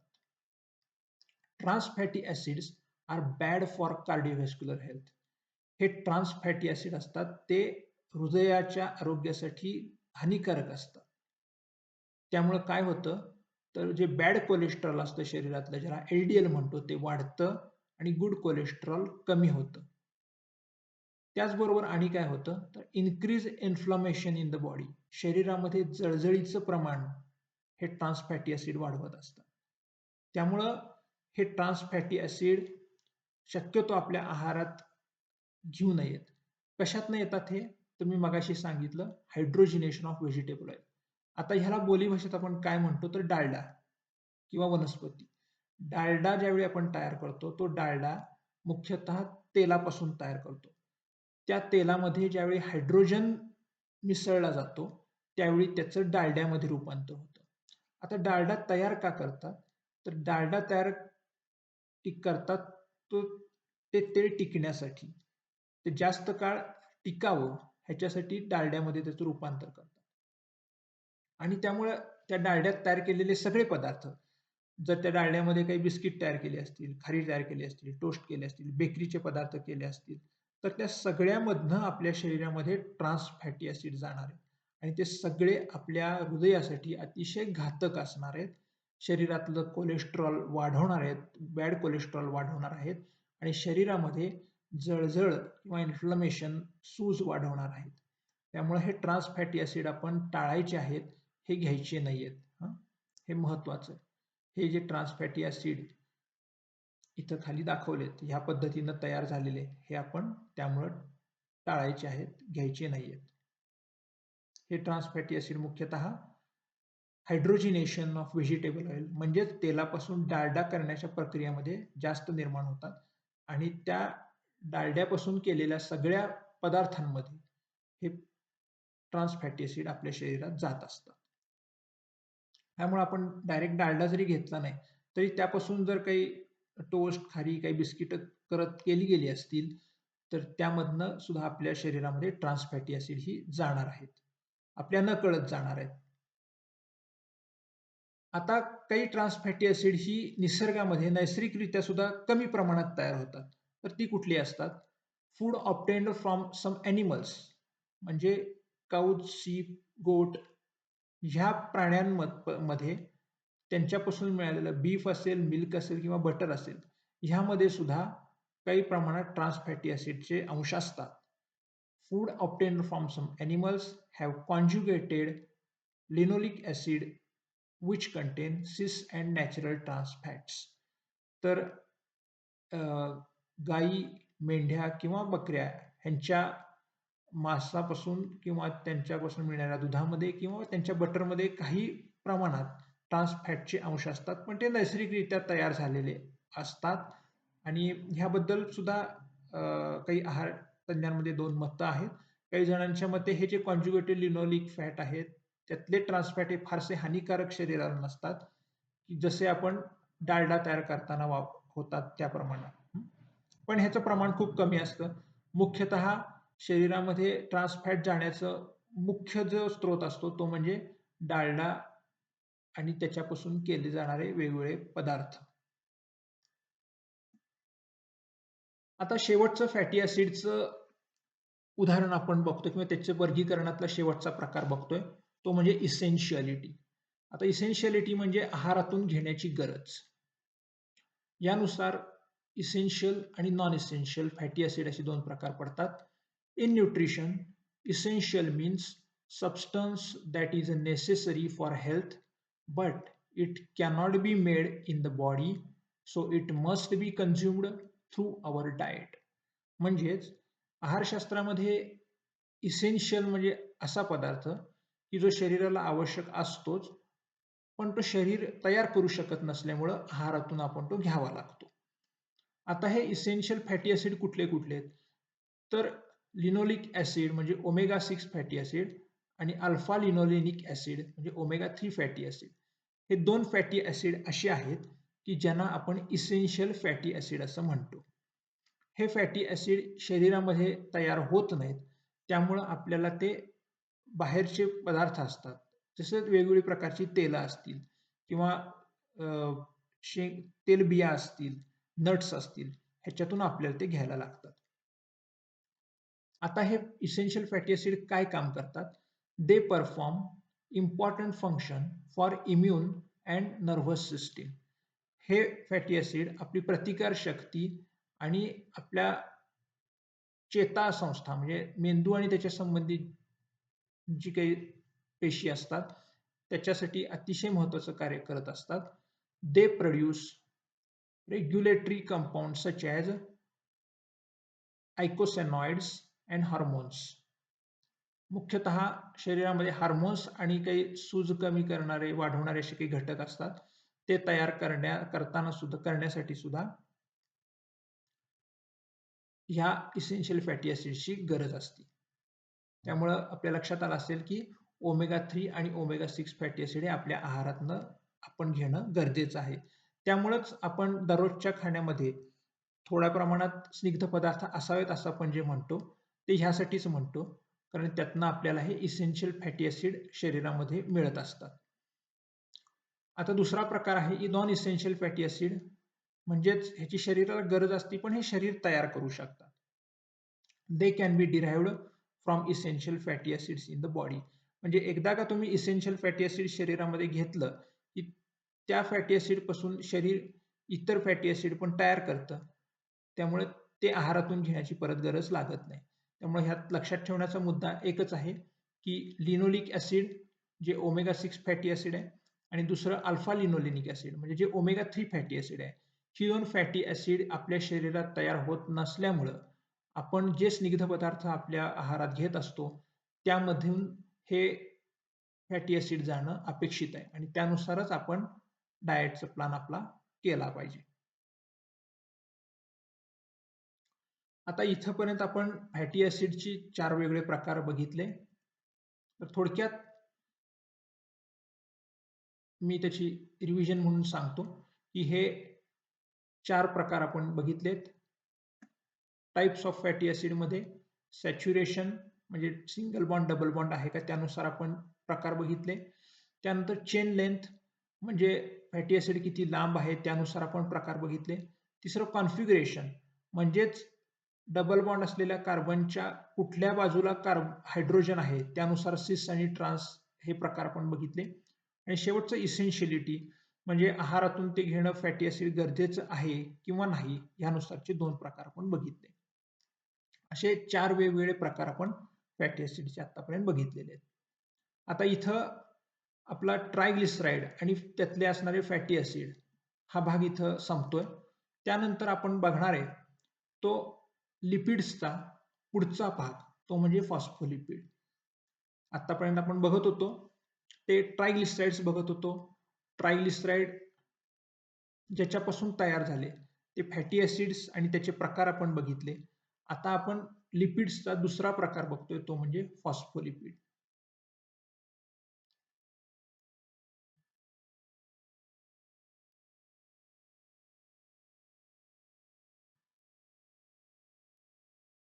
तर फॉस्फोलिपिड म्हणजे काय? Phospholipid, similar to triglycerides, but one fatty acid is replaced with a phosphate group. म्हणजे फॉस्फोलिपिड हे ट्रायग्लिसराइड सारखेच असतात, पण त्यातलं एक फॅटी ॲसिड हे काढून त्याच्या जागी फॉस्फेट ग्रुप हा जोडला गेलेला असतो. धिस स्ट्रक्चर मेक्स देम ॲम्फिफॅथिक म्हणजेच soluble in water and fat. आता आपण त्याची जर रचना बघितली तर आपल्याला असं लक्षात येईल की हे फॉस्फोलिपिडचं रचना किंवा स्ट्रक्चर आहे. ह्यामध्ये आपल्याला ग्लिसरॉल हे फॅटी ॲसिड, हे ग्लिसरॉल हे ट्रायग्लिसराइड सारखं दिसतच आहे आपल्याला. त्याच्याबरोबर 2 प्रकारची फॅटी ॲसिड पण दिसतात. हे सरळ लांबी असलेलं सॅच्युरेटेड फॅटी ॲसिड दिसतं. हे बेंड असलेलं अनसॅच्युरेटेड फॅटी ॲसिड सुद्धा यात दिसतं. आणि तिसरं फॅटी ॲसिड इथं नाहीये, पण त्याच्याऐवजी काय आहे तर फॉस्फेट आहे. तर 2 फॅटी ॲसिड, एक ग्लिसरॉल आणि फॉस्फेट असे मिळून फॉस्फोलिपिड तयार होतात. आता फॉस्फोलिपिडचा महत्त्वाचा उपयोग काय? तर मुख्यतः आपल्याला माहिती आहे की आपण जर का तेल आणि पाणी, म्हणजे हे तेल आणि पाणी जर एकत्र पण केलं तर काय होणार आहे? तेल वरती राहील आणि पाणी खाली राहील. ते एकमेकांमध्ये मिसळणार नाही. आता शरीरामध्ये सुद्धा कसं आहे की आपलं जे रक्त आहे त्या रक्तामध्ये पाणी असतं मोठ्या प्रमाणात. शरीरातल्या ज्या पेशी असतात त्यामध्ये सुद्धा पाणी असतं मोठ्या प्रमाणात. मग आता शरीरामध्ये गेलेलं फॅट जर का त्या पाण्यामध्ये मिसळलं नाही, जर त्या रक्तामध्ये मिसळलं नाही किंवा त्या पेशीतल्या पाण्यात मिसळलं नाही, तर ते वेगळं राहील असं ह्या पद्धतीनं. मग शरीरात गेलेले लिपिड्स किंवा शरीरात गेलेलं फॅट, स्निग्ध पदार्थ हे शरीरातल्या पाण्यात एकजीव व्हावं, मिसळावं ह्याच्यासाठी फॉस्फोलिपिडची रचना झालेली आहे. तर काय होतं बघा, ज्यावेळेला आपण नुसतं तेल आणि पाणी वेगवेगळं ठेवू, त्यावेळेला ते असं एकत्र करू, त्यावेळी ते असं वेगळं दिसेल आपल्याला. पण जेव्हा ह्याच्यामध्ये आपण फॉस्फोलिपिड मिसळू, हे फॉस्फोलिपिड आहे. ही रचना आता आपण बघितली फॉस्फोलिपिडची. 2 फॅटी ॲसिड आणि वरती ग्लिसरॉल आणि फॉस्फेट ग्रुप असलेले हे फॉस्फोलिपिड आहे. हे फॉस्फोलिपिड ज्या वेळेला आपण ह्या मिश्रणामध्ये घालू, त्यावेळेला काय होतं बघा, हे जे फॅट्स असतात ते बारीक बारीक त्याचे कणामध्ये रूपांतर होतं आणि ते पाण्यामध्ये एकजीव झालेले दिसतात. त्यामुळं फॉस्फोलिपिडचं मुख्य काम हेच आहे की शरीरामध्ये जे लिपिड आहेत, शरीरामध्ये जे स्निग्ध पदार्थ आहेत, ते रक्त किंवा पेशीतलं पाणी ह्याच्याशी एकजीव व्हावं, वेगळं राहू नये. शरीरामध्ये जर का स्निग्ध पदार्थ आणि पाणी असं वेगवेगळं राहिलं तर ते कुठलं कार्य होऊ शकणार नाही शरीरामध्ये. ते एकजीव झालेलं असलं पाहिजे. त्यामुळे हे एकजीव होण्याचं जे काम आहे ते काम फॉस्फोलिपिडच्या मदतीनं इथं होत असतं. आणि हे एकजीव होण्याची जी प्रक्रिया आहे ह्यालाच काय म्हणतात? इमल्सिफाईड फॅट म्हणजेच इमल्सिफिकेशन. इमल्सिफिकेशन ह्या प्रक्रियेलाच नाव आहे की फॉस्फोलिपिड सारख्या पदार्थांच्या मदतीनं तेल आणि पाणी हे एकजीव होतात. फॅटचे बारीक बारीक कण तयार होऊन ते पाण्यामध्ये मिश्रित होतात किंवा एकजीव होतात. ह्या प्रक्रियेला आपण काय म्हणतो? Emulsification of fats. अशीच इमल्सिफिकेशनची प्रक्रिया ही फॅट्सच्या पचनामध्ये सुद्धा होत असते. ज्यावेळी आपण आपल्या अन्नामध्ये तेल घेतो, तूप घेतो, त्यावेळेला काय होतं की ते पाण्यामध्ये मिक्स होत नाही. पण ज्या वेळेला बैल नावाचं जे रसायन आहे, जे यकृतामधनं किंवा लिव्हरमधनं तयार होतं, ते जेव्हा त्या आपल्या अन्नामध्ये मिसळतं, त्यावेळी ते सुद्धा अशा पद्धतीनं इमल्सिफिकेशनची प्रक्रिया करतं आणि अशा पद्धतीनं आपण खाल्लेलं तेल, तूप जे आहे, ते आपल्या सगळ्या अन्नाच्या आणि पाण्यामध्ये मिक्स होतं आणि त्यावर पाचक रसांचं योग्य पद्धतीनं कार्य होतं. त्यामुळे ही इमल्सिफिकेशनची प्रक्रिया खूप महत्त्वाची आहे. आणि हे जास्त करून शरीरामध्ये मुख्यतः फॉस्फोलिपिड करत असतात. त्यामुळं फॉस्फोलिपिडचं अतिशय महत्त्व आहे. शरीरामध्ये स्निग्ध पदार्थ आणि तेल ही द्रव्य एकजीव व्हावीत, एकत्र व्हावीत यासाठी हे खूप महत्त्वाचं कार्य करत असतात. आता ह्याचे दोन मुख्य भाग असतात फॉस्फोलिपिडचे, हेड आणि टेल. वरचा जो भाग आहे त्याला हायड्रोफिलिक हेड म्हणतात, जो पाण्याकडे आकृष्ट होतो आणि खालचा जो भाग आहे शेपटीसारखा तळाचा त्याला हायड्रोफोबिक टेल म्हणतात. ह्याला वॉटर हेटिंग म्हटलेलं आहे. म्हणजे ते पाण्यापासून लांब जातं किंवा फॅटच्या जवळ जातं. म्हणजे एकाच वेळेला पाण्याजवळ जाणारं हे हेड आहे आणि एकाच वेळेला स्निग्ध पदार्थाकडे जाणारं हे टेल आहे. म्हणजे एकच फॉस्फोलिपिड आहे, पण त्याचा वरचा भाग हा पाण्याकडे आकृष्ट होतो आणि खालचा तळाचा भाग असतो तो स्निग्ध पदार्थांकडे आकृष्ट होतो आणि हे दोन्ही पदार्थ आपल्यामध्ये सामावून घ्यायला मदत करतं. Due to this structure phospholipids work as a emulsifier. म्हणूनच ह्याला काय म्हटलेलं आहे, इमल्सिफायर असं म्हटलेलं आहे. म्हणजेच इमल्सिफिकेशनची प्रक्रिया करतं, म्हणजेच ही प्रक्रिया करतं. तेल आणि पाणी एकत्र करण्याची प्रक्रिया म्हणजेच इमल्सिफिकेशनची प्रक्रिया ते करतं. म्हणून त्याला काय म्हटलेलं आहे, इमल्सिफायर असं म्हटलेलं आहे. Emulsifier helps to suspend lipids in water. म्हणजेच इमल्सिफायर हे स्निग्ध पदार्थांना पाण्यामध्ये एकजीव करण्यासाठी मदत करतं. They form cell membranes and help to transport lipids. आता हे फॉस्फोलिपिड काय करतात, तर आपल्या शरीरातल्या ज्या काही सगळ्या पेशी असतात, त्या पेशींच्या ज्या भिंती असतात, सेल मेम्ब्रेन्स असतात, त्या तयार करतात, फॉस्फोलिपिड करतात. आपण जर बघितलं तर शरीरात ज्या पेशी असतात, त्याच्याभोवती जी भिंत असती, पेशी भित्तिका आपण ज्याला म्हणतो, त्यामध्ये अशा पद्धतीनं फॉस्फोलिपिडचे 2 थर असतात आणि फॉस्फोलिपिडपासूनच शरीराच्या पेशींची भिंती तयार होत असते. त्यामुळे हे महत्त्वाचं कार्य फॉस्फोलिपिड करतातच आणि त्याचबरोबर शरीरामध्ये लिपिड्स किंवा स्निग्ध पदार्थ वाहून नेणं हे सुद्धा काम करतात. जसं मी मगाशी सांगितलं, की स्निग्ध पदार्थ रक्तामध्ये एकजीव झाले पाहिजेत. कारण रक्त हे पाण्यापासून बनलेलं म्हणजे रक्तामध्ये पाण्याचं प्रमाण जास्त आहे आणि त्यामध्ये स्निग्ध पदार्थ वेगळे होऊन राहू नयेत. त्यामध्ये ते मिक्स व्हावेत किंवा एकजीव व्हावेत ह्यासाठी फॉस्फोलिपिड हे काम करत असतात. म्हणजेच शरीरामध्ये ट्रान्सपोर्ट ऑफ लिपिड्स स्निग्ध पदार्थ वाहून नेणं आणि शरीरातल्या पेशींची भिंती तयार करणं, सेल मेम्ब्रेन तयार करणं ही काम फॉस्फोलिपिड करत असतात. Body is able to produce all phospholipids it needs. म्हणजेच जी काही फॉस्फोलिपिड शरीराला लागतात ती सगळी आपलं शरीर तयार करू शकतं. So it is a non essential component of diet. म्हणूनच फॉस्फोलिपिड शरीरात वेगळं घेणं आपल्याला गरजेचं नाहीये. आपण नेहमी जे स्निग्ध पदार्थ खातो त्यातूनच आपल्याला शरीर फॉस्फोलिपिड तयार करून देत असतं. आता सोर्सेस कशातून मिळतात फॉस्फोलिपिड ते आपण बघूया. Wheat germ, peanuts, egg yolks, soya beans, organ meats ह्या सगळ्या पदार्थातून आपल्याला फॉस्फोलिपिड मिळत असतात. आता सगळ्यात आपल्या व्यवहारात आपण बघतो ते एक महत्त्वाचं उदाहरण सांगितलं म्हणजे तुमच्या लगेच लक्षात येऊन जाईल.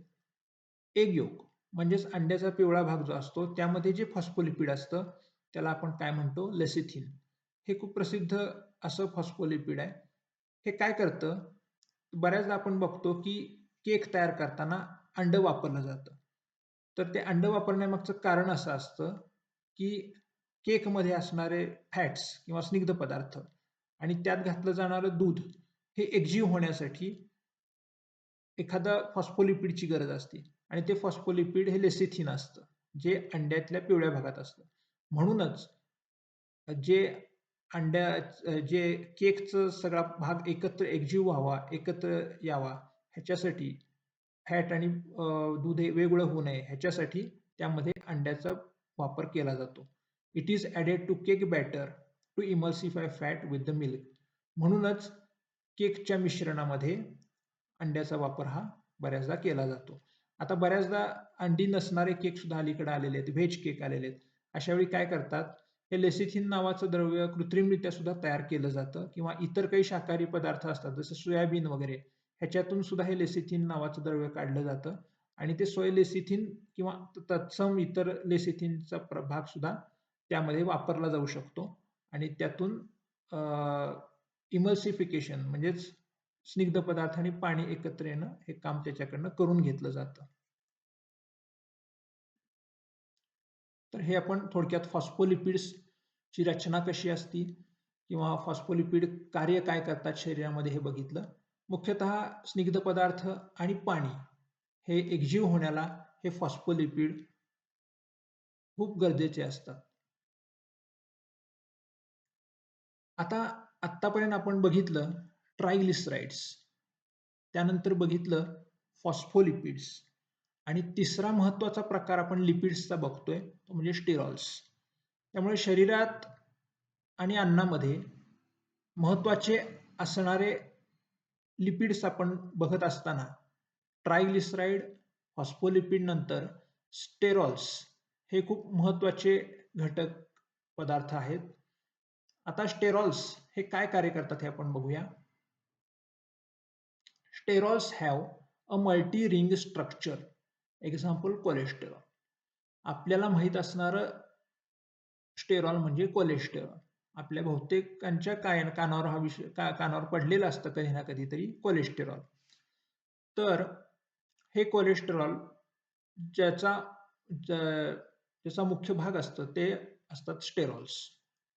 Cholesterol forms steroid hormones and bile acids. आता स्टेरॉल म्हणजे काय, तर अशा पद्धतीनं 4 रिंग ज्याच्यामध्ये आहेत कार्बन पासून तयार झालेल्या त्या सगळ्या पदार्थांना स्टेरॉल म्हणतात आणि ही रिंग जी असती त्याला स्टेरॉइड रिंग असं सुद्धा म्हणतात. तर ह्या पद्धतीनं ही रिंग स्ट्रक्चर ज्या ज्या पदार्थांमध्ये असतं त्या सगळ्यांना स्टेरॉल्स असं म्हटलं जातं किंवा स्टिरॉइड्स असं सुद्धा म्हटलं जातं.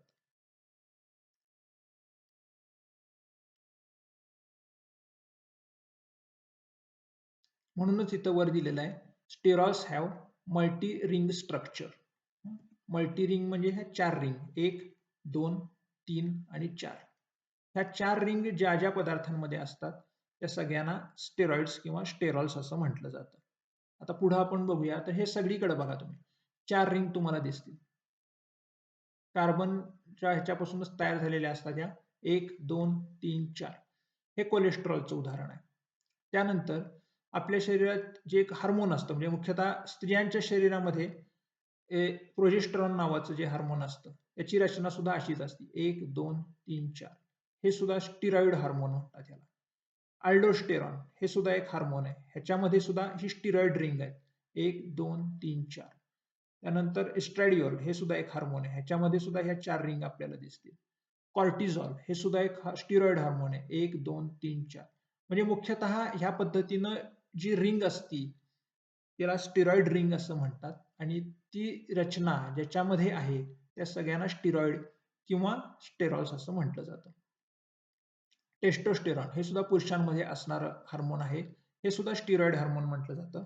यामध्ये सुद्धा बघा 1, 2, 3, 4 ह्यामध्ये सुद्धा ही रिंग आहे कार्बन असलेली 4 रिंग आहेत ह्या. त्यानंतर ह्याचे सुद्धा बघितलं तर व्हिटॅमिन डी ज्याच्यापासून तयार होतं त्यामध्ये सुद्धा किंवा व्हिटॅमिन डीचा जो प्रकार आहे त्याच्यामध्ये सुद्धा हे आपल्याला स्टिरॉइड रिंग असलेली इथं दिसून येते. त्याचा एक प्रकार आहे तो. तर अशा पद्धतीने आपल्या लक्षात येईल की ही जी स्टिरॉल्स आहेत ह्या स्टिरॉल पासून आपल्या शरीरामध्ये वेगवेगळी हार्मोन्स तयार होतात किंवा व्हिटॅमिन डीचा सुद्धा एक भाग त्यामध्ये तयार झालेला आपल्याला दिसतो. त्यामुळं ही स्टिरॉल्स आपल्या आहारामध्ये जाणं खूप गरजेचे असतात किंवा फॅट पासून ही स्टिरॉल्स शरीरात बनणं खूप गरजेचे असतात. कोलेस्टेरॉल फॉर्म्स म्हणजे शरीरात कोलेस्टेरॉल हे फक्त वाईट काम करत नाही. आपल्याला बऱ्याचदा कोलेस्ट्रॉल हे माहीत असतं, की हार्ट अटॅक एखाद्याला आला, की त्याला म्हणतो आपण कोलेस्ट्रॉल वाढलं असेल. पण कोलेस्ट्रॉल हे फक्त घातक आहे शरीराला असं नाही, तर हे कोलेस्ट्रॉल शरीरामध्ये अशी महत्त्वाची हार्मोन्स सुद्धा तयार करत असतं, जी आत्ता आपण वेगळी बघितली. हं. किंवा बाईल ॲसिड्स लिव्हरमधून जे फॅटच्या पचनासाठी येत असतं, ते सुद्धा ह्या कोलेस्ट्रॉलपासूनच तयार होत असतं. The body produces cholesterol, so it is not essential in diet. म्हणून शरीर आपलं कोलेस्ट्रॉल तयार करत असतं, म्हणून आपल्याला वरनं परत कोलेस्ट्रॉल घ्यायची काही गरज नसते. त्यामुळं प्राण्यांच्या शरीरामध्ये कोलेस्ट्रॉल हे तयार होत असतं. Food from animal sources, egg yolk, whole milk, meat contain cholesterol. प्राण्यांपासून जे जे पदार्थ मिळतात, खाण्यामध्ये असतात, त्या सगळ्यामध्ये कोलेस्ट्रॉल असतं. अंड्यातला पिवळा भाग असेल, दूध असेल, मीठ, मांसाहारी पदार्थ असतील, या सगळ्यात कोलेस्ट्रॉल असतं. Plant food do not content cholesterol. पण तेच वनस्पतींपासून मिळणाऱ्या मात्र कुठल्याही पदार्थात कोलेस्ट्रॉल नसतं. म्हणजे आता तुम्ही जर तेल बघितलं, आता तुम्हाला एक गोष्ट ऐकून एक तुमचा समज झालेला असतो, की तेल जास्त खाल्लं म्हणजे कोलेस्ट्रॉल वाढतं. पण तेलामध्ये कोलेस्ट्रॉल नसतं. तुम्ही कुठल्याही तेलाची जर बॉटल घेतली, त्यामध्ये बघा 0 कोलेस्ट्रॉल लिहिलेलं असतं. मग काय होतं, तेल तुम्ही जर जास्त प्रमाणात खाल्लं, तर आपलं शरीर कोलेस्ट्रॉल जास्त तयार करतं. म्हणून तेल जास्त प्रमाणात घेऊ नये असं म्हटलं जातं. म्हणजे कोलेस्ट्रॉल हे मुख्यतः प्राण्यांच्या शरीरामध्येच तयार होतं. कुठल्याही वनस्पतीच्या पदार्थात ते जात नाही. पण आपल्या आहारात ते जास्त असेल तेल, तर मात्र शरीर आपलं ते तयार करतं. वनस्पतींमध्ये मग काय तयार होतं कोलेस्ट्रॉल नसेल तर? तर ते फायटोस्टेरॉल्स किंवा प्लांट स्टेरॉल्स तयार करतात वनस्पती. पण ह्याचं उपयोग बघा, पण ह्या प्लांट स्टेरॉल्सचा उपयोग मात्र useful in lowering LDL cholesterol.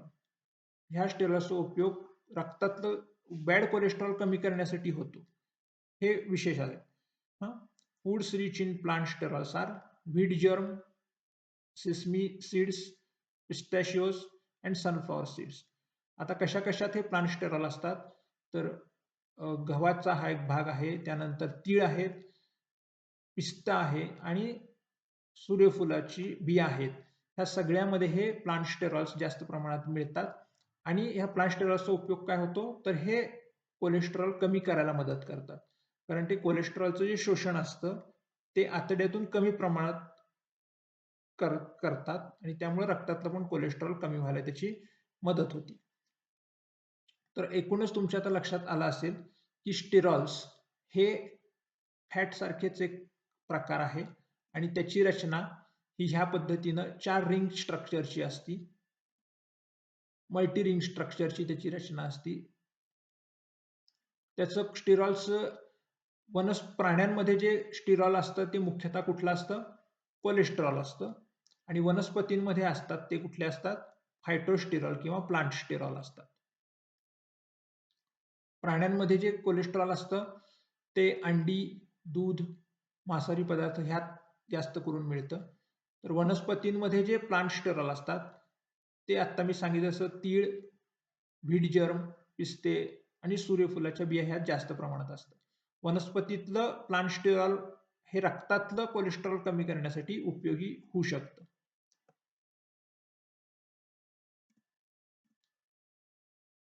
हे आपल्या कोलेस्ट्रॉल पासून तयार होणारे वेगवेगळे हार्मोन्स.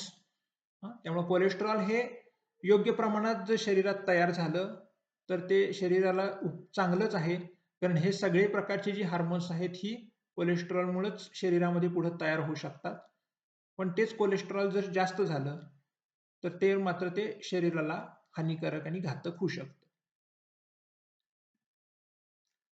आता सोर्सेस ऑफ फॅट्स. फॅट्स हे कशापासून मिळतात आपल्याला हे आपण बघूया. तर मुख्यतः ॲनिमल फूड, ॲनिमल फॅट्स. प्राणीज कुठले कुठले पदार्थ आहेत त्यात आपलं फॅट मिळतं. बटर, घी, लार्ड, मीठ, फिश या सगळ्या मांसाहारी पदार्थांमधून आपल्याला फॅट्स मिळत असतात. Vegetable oils. मुख्यतः आपल्याला फॅट आपण घ्यायचं मुख्यतः जास्त करून तेलातून आपण फॅट घेत असतो. मग वेगवेगळे तेल आहेत. ग्राउंडनट ऑइल आहे, म्हणजे शेंगदाणा तेल असेल, सनफ्लॉवर तेल म्हणजे सूर्यफुलाच्या बियांचं तेल आहे, मस्टर्ड ऑइल, मोहरीचं तेल आहे, कोकोनट ऑइल म्हणजे नारळाचं तेल आहे.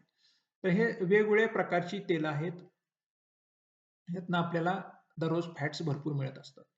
नट्स अँड ऑइल सीड्स तेल आणि ज्याच्यापासून काढतात तेल त्याला ऑइल सीड्स असं म्हणतो आपण. आणि नट्स म्हणजे शेंगदाणे असतील, काजू असतील, बदाम असेल, पिस्ता आहे, हे नट्स आहेत. आणि हे सगळे ऑइल सीड्स आहेत. या सगळ्यापासून आपल्याला फॅट्स भरपूर मिळतात. त्यानंतर फिश ऑइल, माशांचं जे काढलेलं तेल असतं किंवा मासे आहेत ह्यापासून सुद्धा फॅट्स मिळतात आणि बऱ्याचदा ओमेगा 3 फॅटी ॲसिड जे असतात हे या फिश ऑइल्समधनं किंवा फिशमधनं आपल्याला मिळत असतात. तर ह्या पद्धतीनं हे फॅटचे सोर्सेस आहेत. म्हणजे आत्तापर्यंत आपण जे सगळे फॅट्स बघितले, मुख्य फॅट्स म्हणजे पहिले ट्रायग्लिसराइड्स बघितले, नंतर फॉस्फोलिपिड्स बघितले, नंतर स्टेरॉल्स बघितले. तर हे सगळे फॅट्स जे आहेत, हे सगळे फॅट्स कशातून मिळतात हे आपण इथं बघतोय. त्याला सोर्सेस ऑफ फॅट्स म्हणतो, म्हणजे फॅट्सचे स्रोत. तर हे मुख्यतः ह्या पद्धतीनं प्राणीज पदार्थ असतात त्यातनं मिळतात, तेलातून मिळतात, नट्स आणि तेलबियातून मिळतात आणि फिशमधून मिळतात. ह्या सगळ्यातून आहारामध्ये जे फॅट्स आपले असतात ते आपल्याला दररोज मिळत असतात. आता आहारात घेतल्या जाणाऱ्या ह्या फॅट्सचं मुख्यतः 2 प्रकार पडतात. एक म्हणजे व्हिजिबल फॅट्स आणि इनव्हिजिबल फॅट्स. व्हिजिबल फॅट्स म्हणजे काय? तर जे तेल, तूप आपल्याला दररोज दिसतं, त्याला आपण व्हिजिबल फॅट्स असं म्हणतो. आणि ज्यात तेल, तूप आहे, ज्यात फॅट्स आहेत, पण आपल्याला दिसत नाहीयेत, त्याला आपण इनव्हिजिबल फॅट्स म्हणतो. आता व्हिजिबल फॅट्स म्हणजे काय ते बघूया. These are fats that you can see, measure and add to food directly. म्हणजेच जे फॅट आपण प्रत्यक्ष बघू शकतो, मोजू शकतो आणि अन्नामध्ये घालू शकतो, त्या सगळ्यांना व्हिजिबल फॅट्स म्हणतात. उदाहरणार्थ काय? व्हेजिटेबल ऑइल्स म्हणजे सगळी आपण वापरतो ती तेल ही व्हिजिबल फॅट्स आहेत. बटर, लोणी हे आपण बघू शकतो, मोजून घालू शकतो. घी म्हणजे तूप, वनस्पती, डालडा हे सगळे जे फॅटचे प्रकार आहेत हे व्हिजिबल फॅट्समध्ये येतात, जे आपण प्रत्यक्ष बघू शकतो, मोजू शकतो आणि आहारामध्ये घालू शकतो. आता इनव्हिजिबल फॅट्स म्हणजे न दिसणारे फॅट्स कुठले कुठले आहेत? These are present naturally inside food but cannot be seen separately and we usually don't realize we are consuming them. म्हणजे हे असे फॅट्स आहेत जे नैसर्गिकरित्या वेगवेगळ्या पदार्थांमध्ये असतात, पण आपल्याला ते माहीत नसतं की ह्यामध्ये फॅट आहेत आणि आपण ते खात असतो. तर उदाहरण काय? तर नट्स, शेंगदाणे आहेत, काजू आहेत, बदाम आहेत, ह्यामध्ये फॅट्स आहेत, पण आपल्याला असं माहीत नसतं की ह्यात एवढं फॅट आहे किंवा एवढं तेलाचा अंश असतो. सीड्स, आता वेगवेगळ्या बिया जसं सूर्यफुलाच्या बिया आहेत किंवा अशा वेगवेगळ्या प्रकारच्या बिया सीड्स, तीळ आहेत, हे सगळ्यामध्ये तेल असतं. पल्सेस, इव्हन कडधान्यामध्ये सुद्धा अगदी कमी प्रमाणात का होईना पण तेलाचा अंश असतो. सिरस अँड मिलेट्स म्हणजेच धान्य जी असतात त्या धान्यामध्ये सुद्धा अतिशय कमी प्रमाणात तेलाचा अंश असतो. त्यामुळे हे सगळे पदार्थ आहेत हे इनव्हिजिबल फॅट्समध्ये येतात. म्हणजे ह्यातलं फॅट आपण बघू शकत नाही, पण त्यामध्ये फॅट असतं. थोडक्यात अशा पद्धतीनं व्हिजिबल फॅट आणि इनव्हिजिबल फॅट असे खाण्याच्या पदार्थांचं वर्गीकरण इथं केलेलं आहे. हे थोडक्यात या चित्रामध्ये आपल्याला फॅट कशा-कशातून मिळतं ते सगळं दिलेलं आहे. दूध, दुग्धजन्य पदार्थ असतात, मांसाहारी पदार्थ आहेत, वेगवेगळे नट्स आहेत, तेलबिया असतात, हे ॲव्होकाडोसारखं फळ आहे, तेल आहे. अशा वेगवेगळे पदार्थ ह्या सगळ्यातून आपल्याला दैनंदिन आपल्या गरजेच्या जे आहे ते फॅट आपल्याला मिळत असतं. आता कुठलं फॅट आपण टाळावं, कुठलं घातक असतं आपल्याला, तर मुख्यतः ज्यामध्ये सॅच्युरेटेड फॅट असतं जास्त प्रमाणात, सॅच्युरेटेड फॅटी ॲसिडचं प्रमाण ज्यामध्ये जास्त असतं, ते फॅट आपण टाळलेलं चांगलं. कारण त्या सॅच्युरेटेड फॅटमुळं आपल्या शरीरामधलं बॅड कोलेस्ट्रॉल हे वाढत असतं आणि त्याचबरोबर हृदयाच्या रक्तवाहिन्यांमध्ये अडथळे निर्माण होणं आणि इतर हृदयविकार जे असतात, त्याचं प्रमाण सुद्धा या सॅच्युरेटेड फॅटमुळं वाढतं. तर मुख्यतः दूध, दुधाचे पदार्थ जे होल मिल्क आपण ज्याला म्हणतो, म्हणजे होल फॅट मिल्क ज्यामध्ये भरपूर फॅट पूर्ण असतं, असं दूध, मुख्यतः म्हशीचं दूध ज्यामध्ये फॅट जास्त असतं, अशा दुधामध्ये सॅच्युरेटेड फॅट जास्त असतात. त्यानंतर त्यापासून तयार झालेले वेगवेगळे चीज असेल, पनीर असेल, त्यामध्ये सुद्धा फॅट जास्त असतात. नॉन व्हेजिटेरियन फूड, मांसाहारी पदार्थामध्ये सुद्धा हे सॅच्युरेटेड फॅट जास्त असतात. त्याचबरोबर खोबरेल तेल किंवा इतर पाम तेल अशा तेलांमध्ये सुद्धा हे सॅच्युरेटेड फॅट जास्त प्रमाणात असतात. तर ही सगळी तेलं आणि दूध, प्राणीज पदार्थ हे कमी प्रमाणात घेतले जावेत किंवा ज्यांना हृदयविकाराचा धोका आहे, ज्यांचं कोलेस्ट्रॉल वाढलेलं आहे, अशा व्यक्तींनी हे सॅच्युरेटेड फॅट टाळलेले जास्त चांगलं.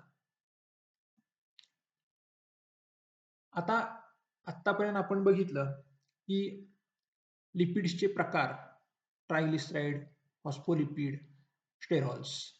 त्यानंतर हे सगळे लिपिड्स कुठल्या पदार्थातून, कुठल्या अन्नातून आपल्याला मिळतात ते बघितलं. आता हे अन्नातून घेतलेले लिपिड्सचं शरीरामध्ये पचन आणि शोषण कसं होतं हे आता आपण बघूया.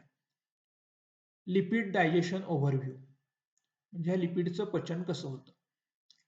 सगळ्यात पहिल्यांदा तोंडामध्ये जी लाळ असते त्याच्यात लिंग्युअल लायपेज नावाचं एक एन्झाईम किंवा पाचक रस असतो.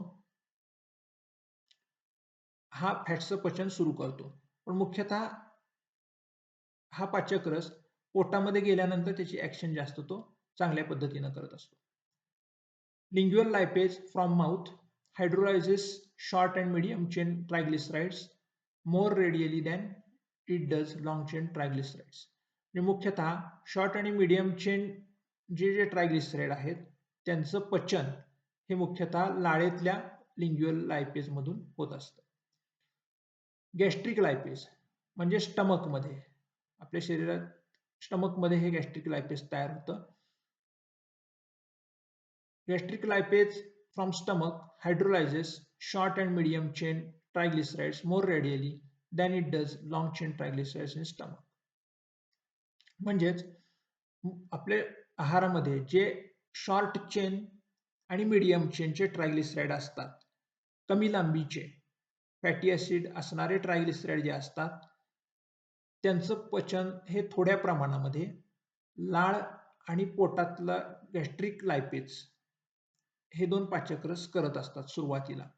पण मुख्य जे पचन होतं शरीरातल्या जास्त करून आपण घेतलेल्या फॅट्सचं हे लहान आतड्यामध्ये होतं. ते कसं ते आपण पुढे बघूया. इन स्मॉल इंटेस्टाईन म्हणजेच लहान आतड्यामध्ये bile from liver emulsifies fat by coating in bile salts and bile phospholipids. आता लहान आतड्यात जेव्हा अन्न येतं तेव्हा बाईल जे लिव्हर पासून तयार झालेलं असतं ते पण तिथे येतं आणि ते फॅटचं इमल्सिफिकेशन करतं आहारातल्या. म्हणजे काय ते आपण बघितलं, फॅट आणि अन्न एकजीव करतं, पाण्याशी त्यातल्या एकजीव करतं. हे कशासाठी? तर पाचक रसांचं कार्य व्यवस्थित होण्यासाठी. कारण पाचक रस जे असतात त्यामध्ये सुद्धा पाण्याचा अंश असतो, ते सुद्धा पाण्यापासूनच बनलेले असतात. त्यामुळे पाण्यापासून बनलेले पाचक रस जर फॅट्सचं पचन करायचे असतील तर फॅट्स हे पाण्यामध्ये विरघळणाऱ्या स्वरूपात असायला हवं आणि फॅट्स हे पाण्यामध्ये विरघळणाऱ्या स्वरूपात करायचं काम कोण करतं? ते बैल करतं. त्यामुळे बैल हे इमल्सिफिकेशन ऑफ फॅट करून त्यावर पाचक रसांचं कार्य होण्यासाठी मदत करतं. आणि मग काय होतं बघा, ज्यावेळी असं फॅटचं इमल्सिफिकेशन बैल मार्फत होतं त्यावेळेला pancreatic lipase from pancreas hydrolyzes triglycerides with different length of fatty acid chains to yield free fatty acid and monoglycerides in small intestine. म्हणजेच पॅनक्रियाज पासून आलेलं पॅनक्रियाटिक लायपेज नावाचं जे रसायन आहे ते ह्या वरती इमल्सिफाय झालेल्या फॅट वरती कार्य करतं आणि त्याचं पचन करतं आणि त्याच्यापासून फॅटी ऍसिड आणि मोनोग्लिसराइड हे वेगळं करतं. म्हणजे मुख्य जे पचन होतं फॅट्सचं लॉंग चेन फॅटी ऍसिडचं असेल आणि वर राहिलेल्या मीडियम आणि शॉर्ट चेन फॅटी ऍसिडचं असेल, हे सगळं पचन हे पॅनक्रियाटिक लायपेजद्वारे पूर्ण केलं जातं लहान आतड्यामध्ये. त्यामुळे सगळ्यात शेवटी काय तयार राहणार? तर फॅटी ॲसिड मधले फ्री फॅटी ॲसिड, ग्लिसरॉल आणि मोनोग्लिसराइड्स हे शेवटी शिल्लक राहतात लहान आतड्यामध्ये. म्हणजे लिपिड्सचं आहारात घेतलेल्या वेगवेगळ्या स्निग्ध पदार्थांचं पचन होतं, इथं दाखवलेलं आहे. शेवटी या शेवटचं जे काही हे स्लाइडमध्ये खालच्या भागात दाखवलंय की हे ट्रायग्लिसराइड जे आपल्या आहारात मुख्यतः फॅट्सचा प्रकार असतात, त्याचं पॅनक्रियाटिक लायपेज या रसायनामार्फत पचन होतं आणि शेवटी फॅटी ॲसिड आणि मोनोग्लिसराइड हे मुख्यतः तयार होतात. आता हे तयार झालेले जे फॅटी ॲसिड आणि मोनोग्लिसराइड आहेत किंवा वरती short chain, medium chain fatty acid आहेत, हे त्याचं शोषण नंतर आतड्यात कसं होतं ते बघूया. शोषण होत असताना जे शॉर्ट आणि मीडियम चेन फॅटी ॲसिड आहेत, कमी आणि मध्यम लांबीचे फॅटी ॲसिड आहेत, त्याचं शोषण वेगळ्या पद्धतीनं होतं आणि लाँग चेन फॅटी ॲसिडचं म्हणजे लांब आकाराच्या फॅटी ॲसिडचं शोषण वेगळ्या पद्धतीनं होतं. पहिल्यांदा आपण बघूया लहान आणि मध्यम आकाराच्या फॅटी ॲसिडचं शोषण कसं होतं. Short and medium chain fatty acids absorbed directly into blood and transported directly to the liver. हे लहान आणि मीडियम आकाराचे जे फॅटी ॲसिड आहेत ते थेट रक्तामध्ये शोषले जातात आणि त्यानंतर ते लिव्हरपर्यंत थेट जातात, रक्तात शोषले जाऊन. तर लॉंग चेन फॅटी ॲसिडचं कसं होतं बघूया. Long chain fatty acids form micelles and enter intestinal cells. Long chain fatty acid हे मायसेल्स नावाचं एक मिश्रण तयार होतं त्याच्यापासून आणि ते लहान आतड्याच्या पेशींमध्ये प्रवेश करतात. आता लहान आतड्याच्या पेशीमध्ये पुढे काय होतं बघूया. रिअसेंबल्ड into triglycerides inside the इंटेस्टायनल cells. आता पुन्हा ह्या लॉंग चेन फॅटी ॲसिड्सचं रूपांतर ट्रायग्लिसराइडमध्ये होतं. कुठं? लहान आतड्याच्या पेशींमध्ये. आणि ह्यालाच पुढं म्हणतात chylomicrons. Packed into chylomicrons from lymphatic transport which enter into bloodstream through duct near the heart. म्हणजेच काय होतं थोडक्यात सांगतो. हे जे लॉंग चेन फॅटी ॲसिड असतात, आता वरच्याचा काही प्रश्नच नाही. म्हणजे शॉर्ट चेन आणि मीडियम चेनचे जे काही असतात किंवा कमी किंवा मध्यम लांबीचे जे फॅटी ॲसिड असतात त्यांचा काही प्रश्नच नाही. ते थेट रक्तामध्ये शोषले जातात लहान आतड्यामध्ये. पण मोठ्या लांबीचे जे फॅटी ॲसिड असतात ते लहान रक्तवाहिन्यांमध्ये प्रवेश करू शकत नाही. त्यामुळं ते लिम्फ वाहिन्या ज्या असतात, शरीरात जी लिम्फॅटिक सिस्टीम म्हणून जी असते त्याचे लहान लहान लिम्फ वाहिन्या असतात, लिम्फ व्हेसल असतात, त्याच्यामार्फत ह्या मोठ्या आकाराच्या लांब चेनच्या फॅटी ॲसिडना प्रवेश करायला लागतो आणि मग तिथून ते रक्तात नंतर जातात मोठ्या ह्याच्यातून. पहिल्यांदा काय होतं, हे जे लॉंग चेनचे फॅटी ॲसिड असतात हे मायसेल नावाचं एक मिश्रण तयार करतात. हे मायसेल नावाचं मिश्रण हे लहान आतड्याच्या पेशींमध्ये प्रवेश करतं आणि त्या पेशींमध्ये गेलं की ते पुन्हा एकत्र येऊन ट्रायग्लिसराइड तयार करतात. ह्या सगळ्या ट्रायग्लिसराइड तयार झाले की त्या मिश्रणालाच पुन्हा नंतर कायलोमायक्रॉन्स असं म्हटलं जातं आणि हे कायलोमायक्रॉन्स लिम्फ मध्ये शोषले जाऊन तिथनं ते पुन्हा लिम्फ वाहिन्यांमधून हृदयाशेजारी एक छोटी नलिका असती, ती रक्तवाहिन्यात उघडती, तिथून ते रक्तवाहिन्यात एंट्री घेतात. म्हणजे हा प्रवास थोडासा ते लांबनं करतात. म्हणजे पहिल्यांदा ते लिम्फ वाहिन्यांमध्ये लिम्फमध्ये जातात आणि तिथनं मग ते रक्तवाहिन्यांमध्ये एका छोट्या नलिकेवाटे नेले जातात. का? तर लहान आतड्याच्या लहान रक्तवाहिन्यातून कॅपिलरीजमधून त्यांचं शोषण होऊ शकत नाही. म्हणूनच short medium chain fatty acid थेट रक्तात शोषले जातात, पण लॉंग चेन फॅटी ॲसिड मात्र थेट रक्तात शोषले न जाता पहिल्यांदा ते लिम्फमध्ये शोषले जातात, लिम्फ व्हेसलमध्ये शोषले जातात लहान आतड्याच्या आणि तिथनं ते वरती नेऊन मोठ्या रक्तवाहिन्यांमध्ये सोडले जातात.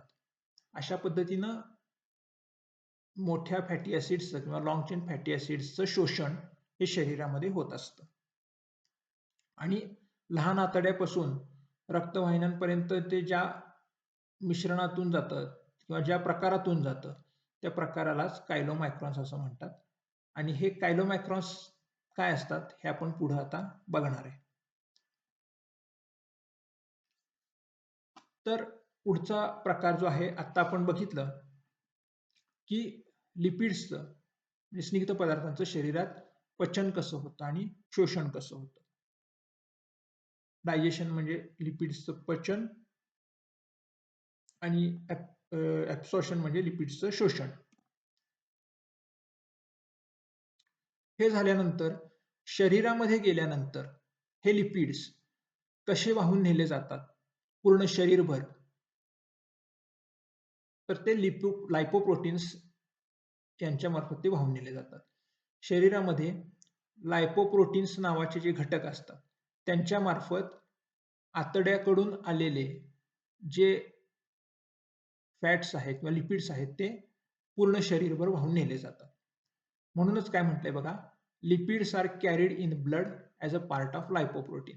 म्हणूनच आपण ज्यावेळी रक्तामधली चरबी किंवा रक्तामधले स्निग्ध पदार्थ मोजतो, रक्तामधलं कोलेस्ट्रॉल मोजतो, त्यावेळी आपण हे लायपोप्रोटीनच मोजत असतो. कारण ह्या लायपोप्रोटीन मार्फतच सगळ्या शरीरामध्ये लिपिड हे वाहून नेलेले असतात. आता लायपोप्रोटीनचं रचना कशी असती, तर लायपोप्रोटीनमध्ये मुख्यतः 2 भाग पडतात. एक असतो तो कोअर म्हणजे मधला भाग आणि दुसरा असतो शेल म्हणजे आवरण. आता लायपोप्रोटीनच्या मध्यभागामध्ये ट्रायग्लिसराईड आणि कोलेस्ट्रॉल हे लिपिडचे प्रकार असतात आणि त्याच्या बाहेरच्या भागामध्ये प्रोटीन, फॉस्फोलिपिड आणि कोलेस्ट्रॉल असतात. तर ते कसे दिसतात ते पण थोडक्यात बघूया. लायपोप्रोटीन ह्या पद्धतीनं हे लायपोप्रोटीन दिसत असतात. हे आपल्या शरीरामध्ये स्निग्ध पदार्थ वाहून न्यायचं काम करत असतात रक्तातून.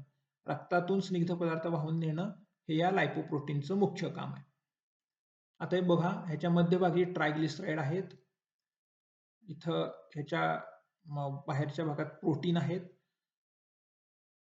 फॉस्फोलिपिड आहेत, कोलेस्ट्रॉल आहे आणि मध्ये सुद्धा कोलेस्ट्रॉल आहे. तर मध्यभागी कोलेस्ट्रॉल आणि ट्रायग्लिसराईड एकत्र आहे आणि बाहेरच्या भागामध्ये मात्र हे इतर प्रकार आहेत. अशा पद्धतीने हे लायपोप्रोटीन तयार होत असतात. आता हे लायपोप्रोटीनचे प्रकार कुठले कुठले आहेत, तर 4 मुख्य प्रकारचे लायपोप्रोटीन आढळतात. पहिला आहे तो कायलोमायक्रॉन. आपण मगाशी बघितला. कायलोमायक्रॉन म्हणजे लहान आतड्यातून जेव्हा फॅट शोषले जातात शरीरामध्ये, तेव्हा ते पुढं रक्तवाहिनीपर्यंत वाहून नेण्यासाठी जी रचना तयार होती त्याला कायलोमायक्रॉन असं म्हणतात. आता कायलोमायक्रॉनमध्ये काय असतं, तर मुख्यतः ट्रायग्लिसराईड जास्त प्रमाणात असतात आणि हे काय करतात, carries dietary fat from small intestine to cells. म्हणजे लहान आतड्यातून हे पेशींपर्यंत लिपिड्स किंवा स्निग्ध पदार्थ पोहोचवण्याचं कार्य करतात लहान आतड्यापासून.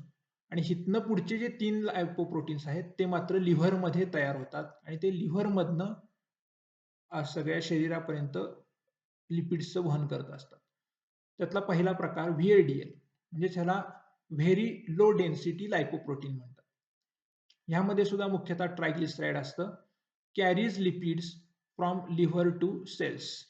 म्हणजे जे काही लिपिड्स आहेत, ट्रायग्लिसराईड्स आहेत, ते लिव्हरपासून पेशींपर्यंत नेण्याचं काम VLDL करतात. त्यानंतर आहे LDL, लो डेन्सिटी लायपोप्रोटीन. ह्यामध्ये मात्र कोलेस्टेरॉलचं प्रमाण जास्त असतं. आपण मगाशी जे बघितलं, स्टेरॉलचा एक प्रकार म्हणजे कोलेस्टेरॉल हे आपल्या शरीरात तयार होत असतं. हे कोलेस्टेरॉल पेशींपर्यंत वाहून न्यायचं कार्य LDL करत असतं. म्हणजे जर का आपल्या रक्तवाहिन्यांमध्ये, पेशींमध्ये जर कोलेस्ट्रॉल जास्त साठून राहायला लागलं, तर त्याला कारणीभूत कोण असणार आहे? LDL असणार आहे. कारण ते काय करतं? Carries cholesterol to cells. शरीरामध्ये हे कोलेस्ट्रॉल वाहून नेतं. तर त्याच्या विरुद्ध HDL म्हणजे हाय डेन्सिटी लायपोप्रोटीन. ह्याच्यामध्ये काय असतं? जास्त करून प्रोटीन असतं आणि ते काय करतं? Contribute to cholesterol removal from cells. आपल्या पेशींमध्ये जे कोलेस्ट्रॉल आहे ते काढण्याचं कार्य करतं. तर मुख्यतः ह्यामुळे काय होणार? आपल्या शरीरातलं, रक्तातलं, पेशींमधलं कोलेस्ट्रॉल कमी होणार. त्यामुळं LDL हे ह्याला बऱ्याचदा बॅड कोलेस्ट्रॉल म्हणतात. कारण ते काय करतं, कोलेस्टेरॉल हे पेशींपर्यंत नेतं वाहून, पेशींमध्ये ते साठवायला नेतं. तर HDL काय करतं, पेशींमध्ये साठलेलं कोलेस्टेरॉल हे बाहेर काढण्याचं काम करतं. त्यामुळं ते गुड कोलेस्टेरॉल म्हटलं जातं. त्यामुळे LDLला बॅड कोलेस्टेरॉल म्हणतात, कारण ते कोलेस्टेरॉलचं प्रमाण वाढवतं आपल्या शरीरामधलं. आणि HDLला गुड कोलेस्टेरॉल म्हणतात, कारण ते साठलेलं कोलेस्टेरॉल बाहेर काढण्याचं काम करतं. अशा पद्धतीनं आपण लिपिड प्रोफाईल नावाची जी तपासणी असते, जी बऱ्याचदा डॉक्टरांमार्फत केली जाते. डॉक्टर सांगतात त्यानुसार आपण लिपिड प्रोफाईल करतो. त्यामध्ये आपण जे बघतो, ह्या पद्धतीनं त्यामध्ये हे 4 लिपोप्रोटीन मोजून सांगितलेले असतात आपल्या शरीरात. तर त्यातले मुख्य लायपोप्रोटीन आहेत ते म्हणजे LDL आणि HDL. हे बघून आपल्याला हृदयविकाराची शक्यता किती आहे किंवा त्याची धोका किती आहे, हे याचे असेसमेंट सुद्धा आपण करू शकतो. हे थोडक्यात चित्राच्या स्वरूपात दाखवलेलं आहे, की प्रत्येक लायपोप्रोटीनमध्ये कुठले घटक पदार्थ किती प्रमाणात असतात. जसं आपण बघितलं, की कायलोमायक्रॉनमध्ये ट्रायग्लिसराईड हे जास्त आहेत. व्हेरी लो डेन्सिटी लायपोप्रोटीनमध्ये सुद्धा ट्रायग्लिसराईड हे जास्त असतात. लो डेन्सिटी लायपोप्रोटीनमध्ये कोलेस्टेरॉलचं प्रमाण जास्त असतं. तर हाय डेन्सिटी लायपोप्रोटीनमध्ये प्रोटीनचं प्रमाण जास्त असतं. हे मगाशी आपण जे चार्टमध्ये बघितलं तेच इथं चित्राच्या स्वरूपात दाखवले. अशा पद्धतीनं हे जे 4 लायपोप्रोटीन आहेत, हे अतिशय महत्त्वाचे आहेत आणि शरीरामध्ये लिपिड्स किंवा स्निग्ध पदार्थ वाहून न्यायचं कार्य हे 4 लायपोप्रोटीन्स करत असतात. आणि आपण ज्यावेळी शरीरात आपण ज्यावेळेला कोलेस्टेरॉलचं प्रमाण रक्तातलं तपासतो, त्यावेळी ह्या लायपोप्रोटीनचंच प्रमाण आपण मोजत असतो. आणि त्यातलं हे जे लो डेन्सिटी लायपोप्रोटीन म्हणजे LDL आहे, त्याला बॅड कोलेस्टेरॉल म्हणतात. ते वाढलं तर हृदयविकाराचा धोका जास्त वाढत असतो. आणि हाय डेन्सिटी लायपोप्रोटीन आहे, त्याला आपण गुड कोलेस्टेरॉल म्हणतो. ह्याचं प्रमाण जर जास्त असेल तर हृदयविकाराचा धोका हा तुलनेनं कमी होतो. ह्या ज्या आहेत ह्या नॉर्मल किंवा डिझायरेबल व्हॅल्यू आहेत रक्तातल्या कोलेस्टेरॉलच्या टेस्टच्या. त्याला आपण बोलीभाषेत कोलेस्टेरॉल टेस्ट म्हणतो, पण त्याचं खरं नाव आहे लिपिड प्रोफाईल टेस्ट. लिपिड म्हणजे शरीरातले स्निग्ध पदार्थांचं प्रमाण आपण ह्या रक्ताच्या तपासणीतनं बघत असतो. त्यामध्ये वेगवेगळे घटक असतात. एकूण टोटल कोलेस्टेरॉल किती आहे ते मोजतात. ते साधारण 200 मिलीग्रॅम पर DLच्या आत असावं. LDL कोलेस्टेरॉल, ज्याला आपण बॅड कोलेस्टेरॉल म्हणतो, ते 100 मिलीग्रॅमच्या पेक्षा कमी असावं. HDL कोलेस्टेरॉल जे आहे ते साधारण पुरुषांमध्ये 40च्या वरती असावं, स्त्रियांच्यात 50च्या वर असावं. आणि ट्रायग्लिसराईडचं प्रमाण हे साधारण 150च्या आतमध्ये असावं. हे साधारण नॉर्मल व्हॅल्यू लिपिड प्रोफाईल टेस्टमधल्या असतात. आता यानंतर आपण रक्तामध्ये कशा पद्धतीनं लिपिड वाहून नेले जातात लायपोप्रोटीनमधनं हे बघितलं. त्यानंतर आपण फॅट्सचं किंवा लिपिड्सचं थोडक्यात कार्य काय आहे ते बघूया. हे कार्य बघत असताना आपण 2 प्रकारात बघणार आहे. एक म्हणजे आहारातलं लिपिड्सचं कार्य, स्निग्ध पदार्थांचं कार्य, आणि दुसरं म्हणजे शरीरातलं स्निग्ध पदार्थांचं कार्य. तर आहारामध्ये स्निग्ध पदार्थ काय काय काम करतात ते आपण बघूया. Source of energy. फॅट्स हे आपल्याला सगळ्यात जास्त ऊर्जा देतात. 1 gram of fat releases 9 kilo calorie energy. 1 gram fat पासून आपल्याला 9 किलो कॅलरी एवढी ऊर्जा मिळते. त्यानंतर सटायटी व्हॅल्यू म्हणजेच पोट भरल्याची, भूक भरल्याची भावना. Prolong stay of fat in stomach, delay onset of hunger. म्हणजे आपण जर का स्निग्ध पदार्थ खाल्ले तर आपल्याला पोट भरल्यासारखं वाटतं, भूक भरल्यासारखी वाटते. म्हणूनच ओबेसिटीमध्ये सुद्धा आपण जेव्हा डाएट देत असतो त्यावेळेला थोडंसं फॅट आपण त्यामध्ये देत असतो. कारण का? तर पोट भरल्याची भावना त्यांच्यामध्ये निर्माण व्हावी. जर का आपण फॅट पूर्ण कमी केलं ओबेसिटीमध्ये किंवा वजन कमी करण्याच्या डाएटमध्ये, तर त्यांना भूक सारखी लागायला लागेल आणि ते जास्त त्यांच्याकडनं खाल्लं जाईल. म्हणून ते होऊ नये म्हणून थोड्याफार प्रमाणात आपण फॅट त्यांच्यामध्ये ठेवत असतो. म्हणूनच एक खालचं वाक्य इथं दिलेलं आहे.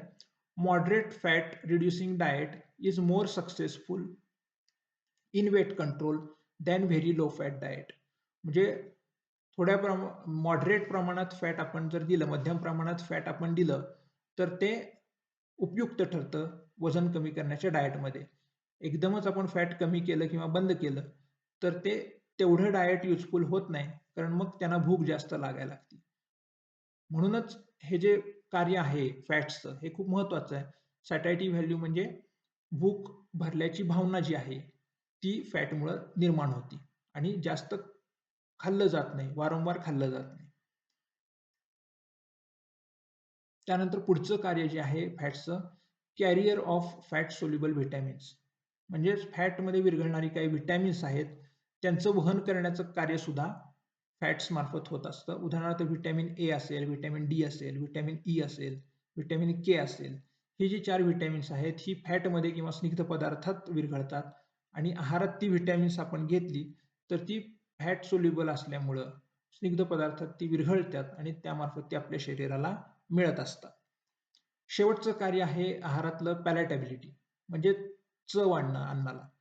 Fats improve taste of food.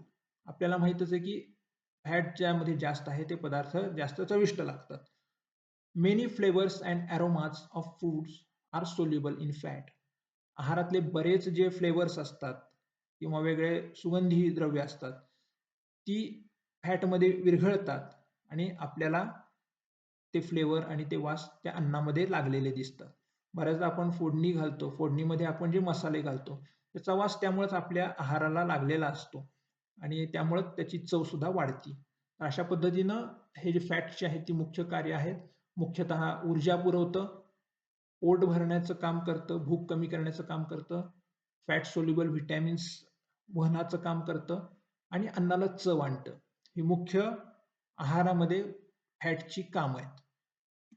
आता शरीरामध्ये फॅट काय काम करतं किंवा लिपिड्स काय काम करतात शरीरामध्ये ते आपण बघूया. Energy reserve. शरीरामध्ये ॲडिपोज टिश्यू म्हणून जे प्रकार आहेत, त्यामध्ये फॅट हे साठवलेलं असतं. तर हे ॲडिपोज टिश्यू शरीराला ऊर्जा देतात. साधारण 1 ग्रॅम फॅटपासून शरीरामध्ये सुद्धा 9 किलो कॅलरी एवढी ऊर्जा शरीराला मिळते. Insulation helps to regulate body temperature. शरीराचं तापमान नियंत्रण करणं असेल, त्यासाठी फॅटची मदत होत असते. आपल्या शरीराच्या त्वचेखाली फॅटचा एक थर असतो, जो शरीरामध्ये उष्णता टिकवण्याचं कार्य करतो. बाहेर जरी खूप थंड वातावरण असेल, तरीसुद्धा शरीरामध्ये उष्णता टिकवून ठेवण्याचं काम हे शरीर त्वचेखालचा चरबीचा थर करत असतो. प्रोटेक्शन संरक्षण करणं. Cushion vital organs against shock. म्हणजे शरीरातले जे महत्त्वाचे अवयव असतात, जसं किडनी, हृदय, अशा सगळ्या अवयवांना फॅटचं भोवतीनं आवरण असतं. त्यामुळं बाहेरचे काही आघात असतील, धक्के असतील, ह्याच्यापासून एक शॉक ॲब्सॉर्प्शन असं जे काम आहे, हे त्याचं होतं आणि संरक्षण होतं त्या अवयवांचं. Structural role, cell membranes, phospholipids and cholesterol. आत्ता आपण बघितलं की जे फॉस्फोलिपिड्स आहेत किंवा कोलेस्ट्रॉल आहे, हे त्या पेशींच्या भिंतीची रचना करतं आणि त्यामुळं त्या भिंतीच्या पेशीभित्ती किंवा सेल मेम्ब्रेन्सच्या निर्मितीमध्ये फॅट लिपिड्सचा महत्त्वाचा रोल आहे. फॉर्मेशन ऑफ बायोलॉजिकल कंपाऊंड्स म्हणजे वेगवेगळे जे हार्मोन्स असतात आणि बाईल ॲसिड आहेत. आता आपण जे बघितले की कोलेस्ट्रॉलपासून जे स्टिरॉइड हार्मोन तयार होतात किंवा बाईल ॲसिड असतात. पाचक पित्त आहे म्हणजे लिव्हरमधून तयार होणारे जे पित्त आहे, हे तयार होण्यामध्ये सुद्धा कोलेस्ट्रॉलचा महत्त्वाचा रोल असतो आणि कोलेस्ट्रॉल हे सुद्धा एक प्रकारचा लिपिडचाच प्रकार आहे. Development of vision and central nervous system in foetus. ज्यावेळेला फिटस म्हणजे लहान बाळ जे 9 महिने मातेच्या पोटामध्ये असतं, त्यावेळेला त्याचे डोळे आणि त्याचा मेंदू ह्याचं डेव्हलपमेंट होण्यासाठी सुद्धा ओमेगा 3 फॅटी ॲसिड्स जे असतात ते खूप महत्त्वपूर्ण काम करतात. म्हणूनच essential fatty acids play important role. म्हणजे ह्या अर्भकाच्या किंवा ह्या फिटसच्या डोळे आणि मेंदूच्या योग्य डेव्हलपमेंटसाठी essential fatty acids, omega 3 fatty acids हे गरजेचे असतात. तर अशा पद्धतीनं आपल्या शरीरामध्ये आपण फॅट्सचे कार्य बघतोय. एकतर ऊर्जा पुरवणं असेल, शरीरातलं तापमान नियंत्रण असेल, शरीरातल्या महत्त्वाच्या अवयवांचं रक्षण असेल शरीरातल्या पेशींच्या भिंती तयार करणं, सेल मेम्ब्रेन तयार करणं असेल, त्यानंतर शरीरात वेगवेगळी हार्मोन्स तयार करणं आहे आणि फिटसमध्ये मेंदू आणि डोळ्याची डेव्हलपमेंट असेल, ही सगळी कार्य ही शरीरामध्ये हे लिपिड्स करत असतात. आता दररोज आपण फॅट किती खावं? हे महत्त्वाचा प्रश्न असतो आपल्यासमोर, की फॅट आपण किती खावं म्हणजे त्याचा शरीराला उपयोग होईल, पण शरीराला ते हानिकारक ठरणार नाही. तर ICMR म्हणजे Indian council of medical research आणि NICने 2024ला जे सांगितलेले आहेत गाईडलाईन्स, त्यानुसार साधारणपणे एकूण ऊर्जा जी आपण घेतो शरीरामध्ये, त्याच्या 20% इथं सांगितलेलं. आता ह्या टेबलमध्ये बघा, वेगवेगळे वयोगट दिलेले आहेत. पुरुष आहेत, स्त्रिया आहेत. त्यांच्यामध्ये सुद्धा बैठं काम करणारे, मध्यम स्वरूपाचं काम करणारे, हेवी काम करणारे असे 3 वेगवेगळे प्रकार दिलेत. ह्यातनं प्रेग्नंट वुमन आहेत, गर्भवती स्त्री आहेत, लॅक्टेटिंग वुमन आहेत. त्यानंतर इन्फंट्स पहिले 6 महिन्याची बालकं असतील, 6 ते 24 महिन्याची बालकं असतील. तर अशा वेगवेगळ्या वयोगटांमध्ये चिल्ड्रन असतील 3 ते 6 वर्षांची मुलं, मुलं-मुली, 7 ते 9 वर्षांची मुलं-मुली आणि नंतर 10 ते 12, 13 ते 15, 16 ते 18 अशा वेगवेगळ्या वयोगटातली मुलं आणि मुली ह्यांच्यामध्ये वेगवेगळ्या प्रमाणात फॅट असतं, स्निग्ध पदार्थ असतात, त्याची गरज असते. ती गरज इथं सांगितलेली आहे. हे जे आहेत हे एनर्जी पर्सेंट म्हणजे एकूण ऊर्जा घेतो त्याच्या किती टक्के फॅट असावं ते इथं दिलेलं आहे. तर पुरुषांमध्ये साधारण एकूण ऊर्जेच्या 20% फॅट घ्यावं. स्त्रियांमध्ये सुद्धा एकूण लागणाऱ्या ऊर्जेच्या 20% फॅट असावं. प्रेग्नंट वुमनमध्ये, लॅक्टेटिंग वुमनमध्ये सुद्धा एकूण गरजेच्या 20% फॅट असावं असं दिलं आहे. इन्फंट्समध्ये मात्र ते 40 ते 60% एवढं असतं प्रमाण. 6 ते 24 वर्षांची जी काही मुलं असतात, मुलं-मुली असतात त्यांच्यामध्ये 35% प्रमाण आहे आणि त्यानंतर 3 वर्ष ते 18 वर्षापर्यंतची जी मुलं-मुली आहेत त्यांना एकूण ऊर्जेच्या 25% फॅट असावं असं सांगितलेलं आहे. म्हणजे ते जेवढी ऊर्जा त्यांना लागती दररोज, त्या ऊर्जेपैकी 25% त्यांनी फॅट घ्यावं. म्हणजे साधारण समजा त्यांना 2000 कॅलरीज एवढी ऊर्जा लागत असेल, तर त्यातलं 25% म्हणजे 500 कॅलरीज ह्या त्यांनी फॅटमधनं घ्याव्यात असा त्याचा अर्थ आहे. म्हणजे अडल्ट मॅनमध्ये आपण जर बघितलं तर समजा 1000 कॅलरीज किंवा 2000 कॅलरीज लागत असतील, तर त्यातल्या 20% म्हणजे 400 कॅलरीज या फॅटमधनं घ्याव्या असा त्याचा अर्थ आहे. त्यानंतर minimum level of fat from foods म्हणजे हे फॅट आपण तेल आणि तूप सोडून किती टक्के ऊर्जा घ्यावी हे दिलेलं आहे. आता इथं किती फॅट आपल्या आहारात असावं ते दिलंय. साधारणपणे इथं आपल्या लक्षात येईल, की अडल्ट मॅनमध्ये बैठं काम करणारे पुरुष असतील, तर त्यांना 25 ग्रॅम तेल किंवा तूप दिवसभरात लागतं. मध्यम काम करणारे असतील तर त्यांना 30 ग्रॅम द्यावं आणि जास्त कष्टाचं काम असेल तर 40 ग्रॅम फॅट दिवसभरात द्यावं म्हणजे तेल-तूप. मुख्यतः तेल-तूप म्हणजे इथं व्हिजिबल फॅट दिलेला आहे. व्हिजिबल फॅट किती प्रमाणात द्यावं, हे ह्या चार्टमध्ये ह्या भागात इथं दिलेलं आहे. त्यामुळे तुम्हाला एक लक्षात ह्या भागात येऊ शकेल, की दररोज आपण तेल-तूप किती घ्यावं, ह्याचं प्रमाण ह्या चार्टमध्ये ह्या शेवटच्या कॉलममध्ये इथं दिलेलं आहे. त्यामुळे वयोमानानुसार तुम्ही ते बघू शकता. 18 वर्षावरच्या ज्या स्त्रिया आहेत, त्यामध्ये बैठं काम करणाऱ्या असतील तर त्यांना दिवसभरात 20 ग्रॅमच तेल किंवा तूप सांगितलेलं आहे.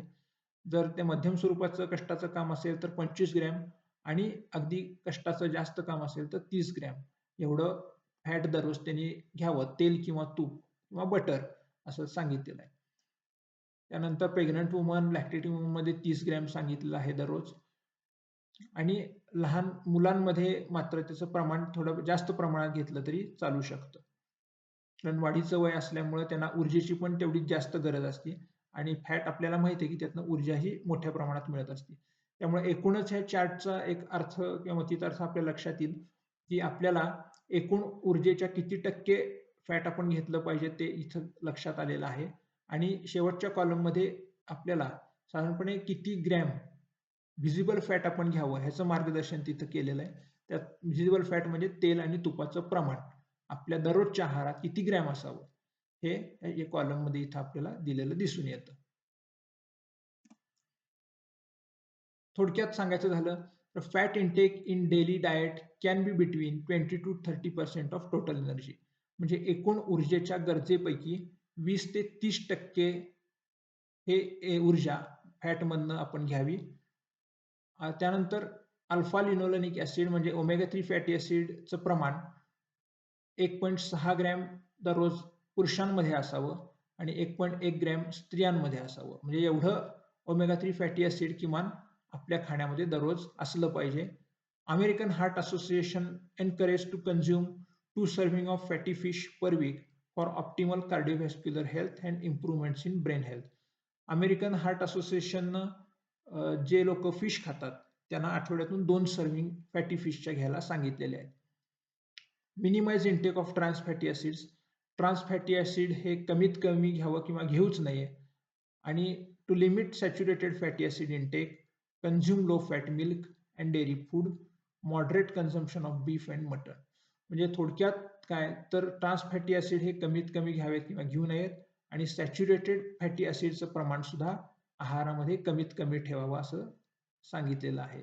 तर महत्वाचा ह्यातला मुद्दा हा की आपल्या आहारामध्ये 20 ते 30% एकूण ऊर्जेच्या आपण फॅट घेतलं पाहिजे. कमीत कमी 20%, जास्तीत जास्त 30%. फॅटी ऍसिडचं प्रमाण पुरुषांनी ओमेगा 3 फॅटी ऍसिडचं प्रमाण पुरुषांनी दररोज 1.6 ग्रॅम आणि स्त्रियांनी दररोज 1.1 ग्रॅम घेतलं पाहिजे. आणि ट्रान्स फॅट्सचं प्रमाण अतिशय कमी किंवा नसावं आहारामध्ये आणि सॅच्युरेटेड फॅट सुद्धा आहारामध्ये कमी प्रमाणात घेतले जावेत. मुख्यतः सॅच्युरेटेड फॅटी ऍसिड आणि ट्रान्स फॅटी ऍसिड जे आहेत हे हृदयविकाराचा धोका वाढवतात. त्यामुळे ह्यांचं सेवन हे कमी प्रमाणात करायला सांगितलेलं आहे. Fat deficiency. आता फॅटची कमतरता निर्माण झाली तर काय होतं हे आपण थोडक्यात बघूया. फॅटची कमतरता ही खूप कमी प्रमाणात दिसते. ज्या लोकांना टोटल पॅरेंटल न्यूट्रिशन आहे म्हणजे ज्यांना सलाईन वाटे पोषक घटक दिले जातात फक्त अशा लोकांमध्येच ते दिसून येतं. पण जनरली फॅटची डिफिशियन्सी दिसून येत नाही. पण इसेन्शियल फॅटी ऍसिडची डिफिशियन्सी मात्र काही जणांना दिसू शकते. म्हणजेच ओमेगा 3 आणि ओमेगा 6 फॅटी ऍसिड्सची. जर ओमेगा 3 फॅटी ऍसिड कमी प्रमाणात झाले तर increased risk of coronary heart disease म्हणजे हृदयविकाराचा धोका यामध्ये वाढू शकतो. इसेन्शियल फॅटी ऍसिड कमी प्रमाणात घेतले गेले तर. Related to epithelial tissue. जर का आपल्या आहारात इसेन्शियल फॅटी ऍसिड कमी झाले तर सुरुवातीला कुठली लक्षणं दिसतात ते बघूया. इपिथेलियल टिश्यूशी संबंधित लक्षणं म्हणजे स्किन बिकम्स फ्लेकी अँड इची. म्हणजे आपली त्वचेवर पहिला परिणाम आपल्याला दिसतो. ती कोरडी होती, खाज येते. Wound healing may be slow. जखम उशिरा भरून येऊ शकते आणि डायरिया म्हणजे जुलाब होऊ शकतात. ही सुरुवातीची लक्षणं दिसू शकतात जर इसेन्शियल फॅटी ऍसिड म्हणजे ओमेगा 3 ओमेगा 6 कमी प्रमाणात गेली तर. त्यानंतर केसावर काय परिणाम होतो बघूया. Hair may fall out or lose its pigment. म्हणजेच केस हे गळू शकतात किंवा ते त्याचा रंग आहे तो फिकट होऊ शकतो. आणि तिसरं लक्षण रिलेटेड टू इम्युन रिस्पॉन्स म्हणजे प्रतिकार क्षमतेशी संबंधित काय दिसतं लक्षण तर मोर व्हल्नरेबल टू इन्फेक्शन्स. म्हणजे इन्फेक्शन्स किंवा जंतुसंसर्ग हा जास्त प्रमाणात झालेला दिसतो. कधी जेव्हा आपण इसेन्शियल फॅटी ऍसिड जर आहारात कमी प्रमाणात असतील तेव्हा. आणि लहान मुलांमध्ये मात्र ग्रोथ मे बी रिस्ट्रिक्टेड. वाढ ही कमी होऊ शकते, कमी प्रमाणात होऊ शकते जर इसेन्शियल फॅटी ऍसिड कमी प्रमाणात गेले तर. म्हणून ओमेगा 3 ओमेगा 6 फॅटी ऍसिड आपल्या आहारात योग्य प्रमाणात असावेत या दृष्टीनं आपण आहाराचं नियोजन केलं पाहिजे. आणि सगळ्यात शेवटी आपण बघूया की हे लिपिड्स आता आपण जे बघितले ते आणि हार्ट डिसीज यांचा संबंध काय आहे तर मुख्यतः saturated fat and trans fat increases risk. आपल्या आहारातले जे सॅच्युरेटेड फॅट आहेत ते आणि ट्रान्स फॅट आहेत ते हे हृदयविकाराचा धोका वाढवतात. अनसॅच्युरेटेड फॅट्स मुख्यतः omega 3 fatty acids support heart health. म्हणजेच अनसॅच्युरेटेड फॅट्स त्यातले त्यात ओमेगा 3 फॅटी ऍसिड जे आहेत ते हार्टची हेल्थ किंवा हृदयाचं आरोग्य चांगलं ठेवण्यासाठी मदत करतात. त्यामुळे अशा पद्धतीनं आपलं एकूण जो लिपिड्स हा जो टॉपिक आहे हा इथं पूर्ण झालेला आहे. थोडक्यात आपण पहिल्यापासून काय काय बघितलं याची शॉर्ट रिव्हिजन आपण घेऊया.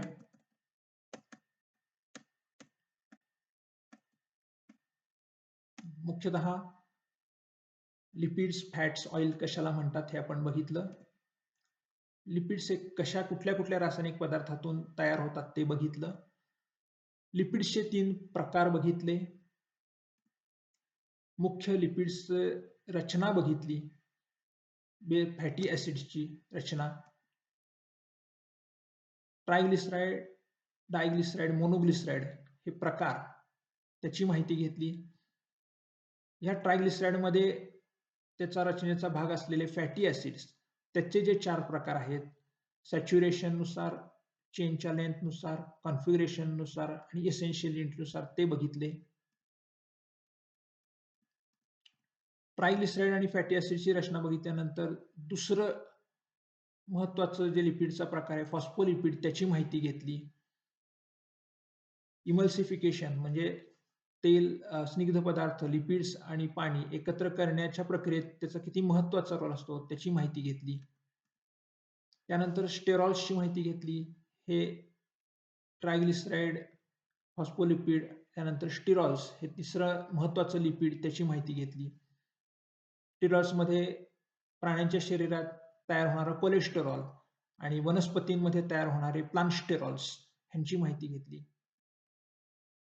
या स्टेरॉल्समध्ये महत्वाची असणारी जी रिंग आहे हे रिंग स्ट्रक्चर आणि या स्टेरॉल्स कोलेस्टेरॉल पासून तयार होणारे शरीरातले वेगवेगळे घटक ह्यांची माहिती घेतली. त्यानंतर हे सगळे जे लिपिड्सचे प्रकार आपण बघितले, ट्रायग्लिसराइड, फॉस्फोलिपिड आणि स्टेरॉल्स हे कुठल्या कुठल्या आहारातल्या पदार्थांना मिळतात ते बघितले. आपण जे फॅट बघू शकतो आणि जे आहारामध्ये दडलेले असतात असे फॅट्स म्हणजे व्हिजिबल आणि इनव्हिजिबल फॅट्स हे बघितले. एकूणच त्या लिपिड्सचं शरीरामध्ये पचन कसं होतं म्हणजे डायजेशन कसं होतं ते बघितलं. त्यानंतर त्या लिपिड्सचं शरीरात शोषण कसं होतं ते बघितलं, ऍब्सॉर्प्शन कसं होतं ते बघितलं. आणि त्यानंतर हे शोषून घेतलेले जे लिपिड्स आहेत ते शरीरामध्ये पेशींपर्यंत जाण्यासाठी लायपोप्रोटीन नावाचे जे घटक तयार करतात त्यांची माहिती घेतली. लायपोप्रोटीन शरीरामध्ये जे लिपिड्स असतात त्यांचं वहन पूर्ण शरीरभर करण्यासाठी गरजेचे असतात. आपण आहारातून जे लिपिड्स घेतो ते पूर्ण शरीरभर जर वाहून न्यायचे असतील तर हे लायपोप्रोटीन्स गरजेचे आहेत. त्या लायपोप्रोटीन्सचे 4 प्रकार बघितले. त्यामधलंच LDL म्हणजे बॅड कोलेस्ट्रॉल आणि HDL म्हणजे गुड कोलेस्ट्रॉल हे कशाला म्हणतात आणि त्यांचं कार्य काय हे सुद्धा बघितलं. बऱ्याचदा डॉक्टर सांगतात ती लिपिड प्रोफाइल टेस्ट काय असते त्याची माहिती घेतली. त्यानंतर आता ह्या फॅट्सचं आहारातलं उपयोग काय आहे, आहारातलं कार्य काय आहे ते बघितलं. त्यानंतर त्याचं शरीरात काय कार्य आहे ते बघितलं. ICMR आणि NIN नुसार दररोज किती प्रमाणात आपण फॅटचं सेवन केलं पाहिजे, स्निग्ध पदार्थ खाल्ले पाहिजेत त्याची माहिती घेतली.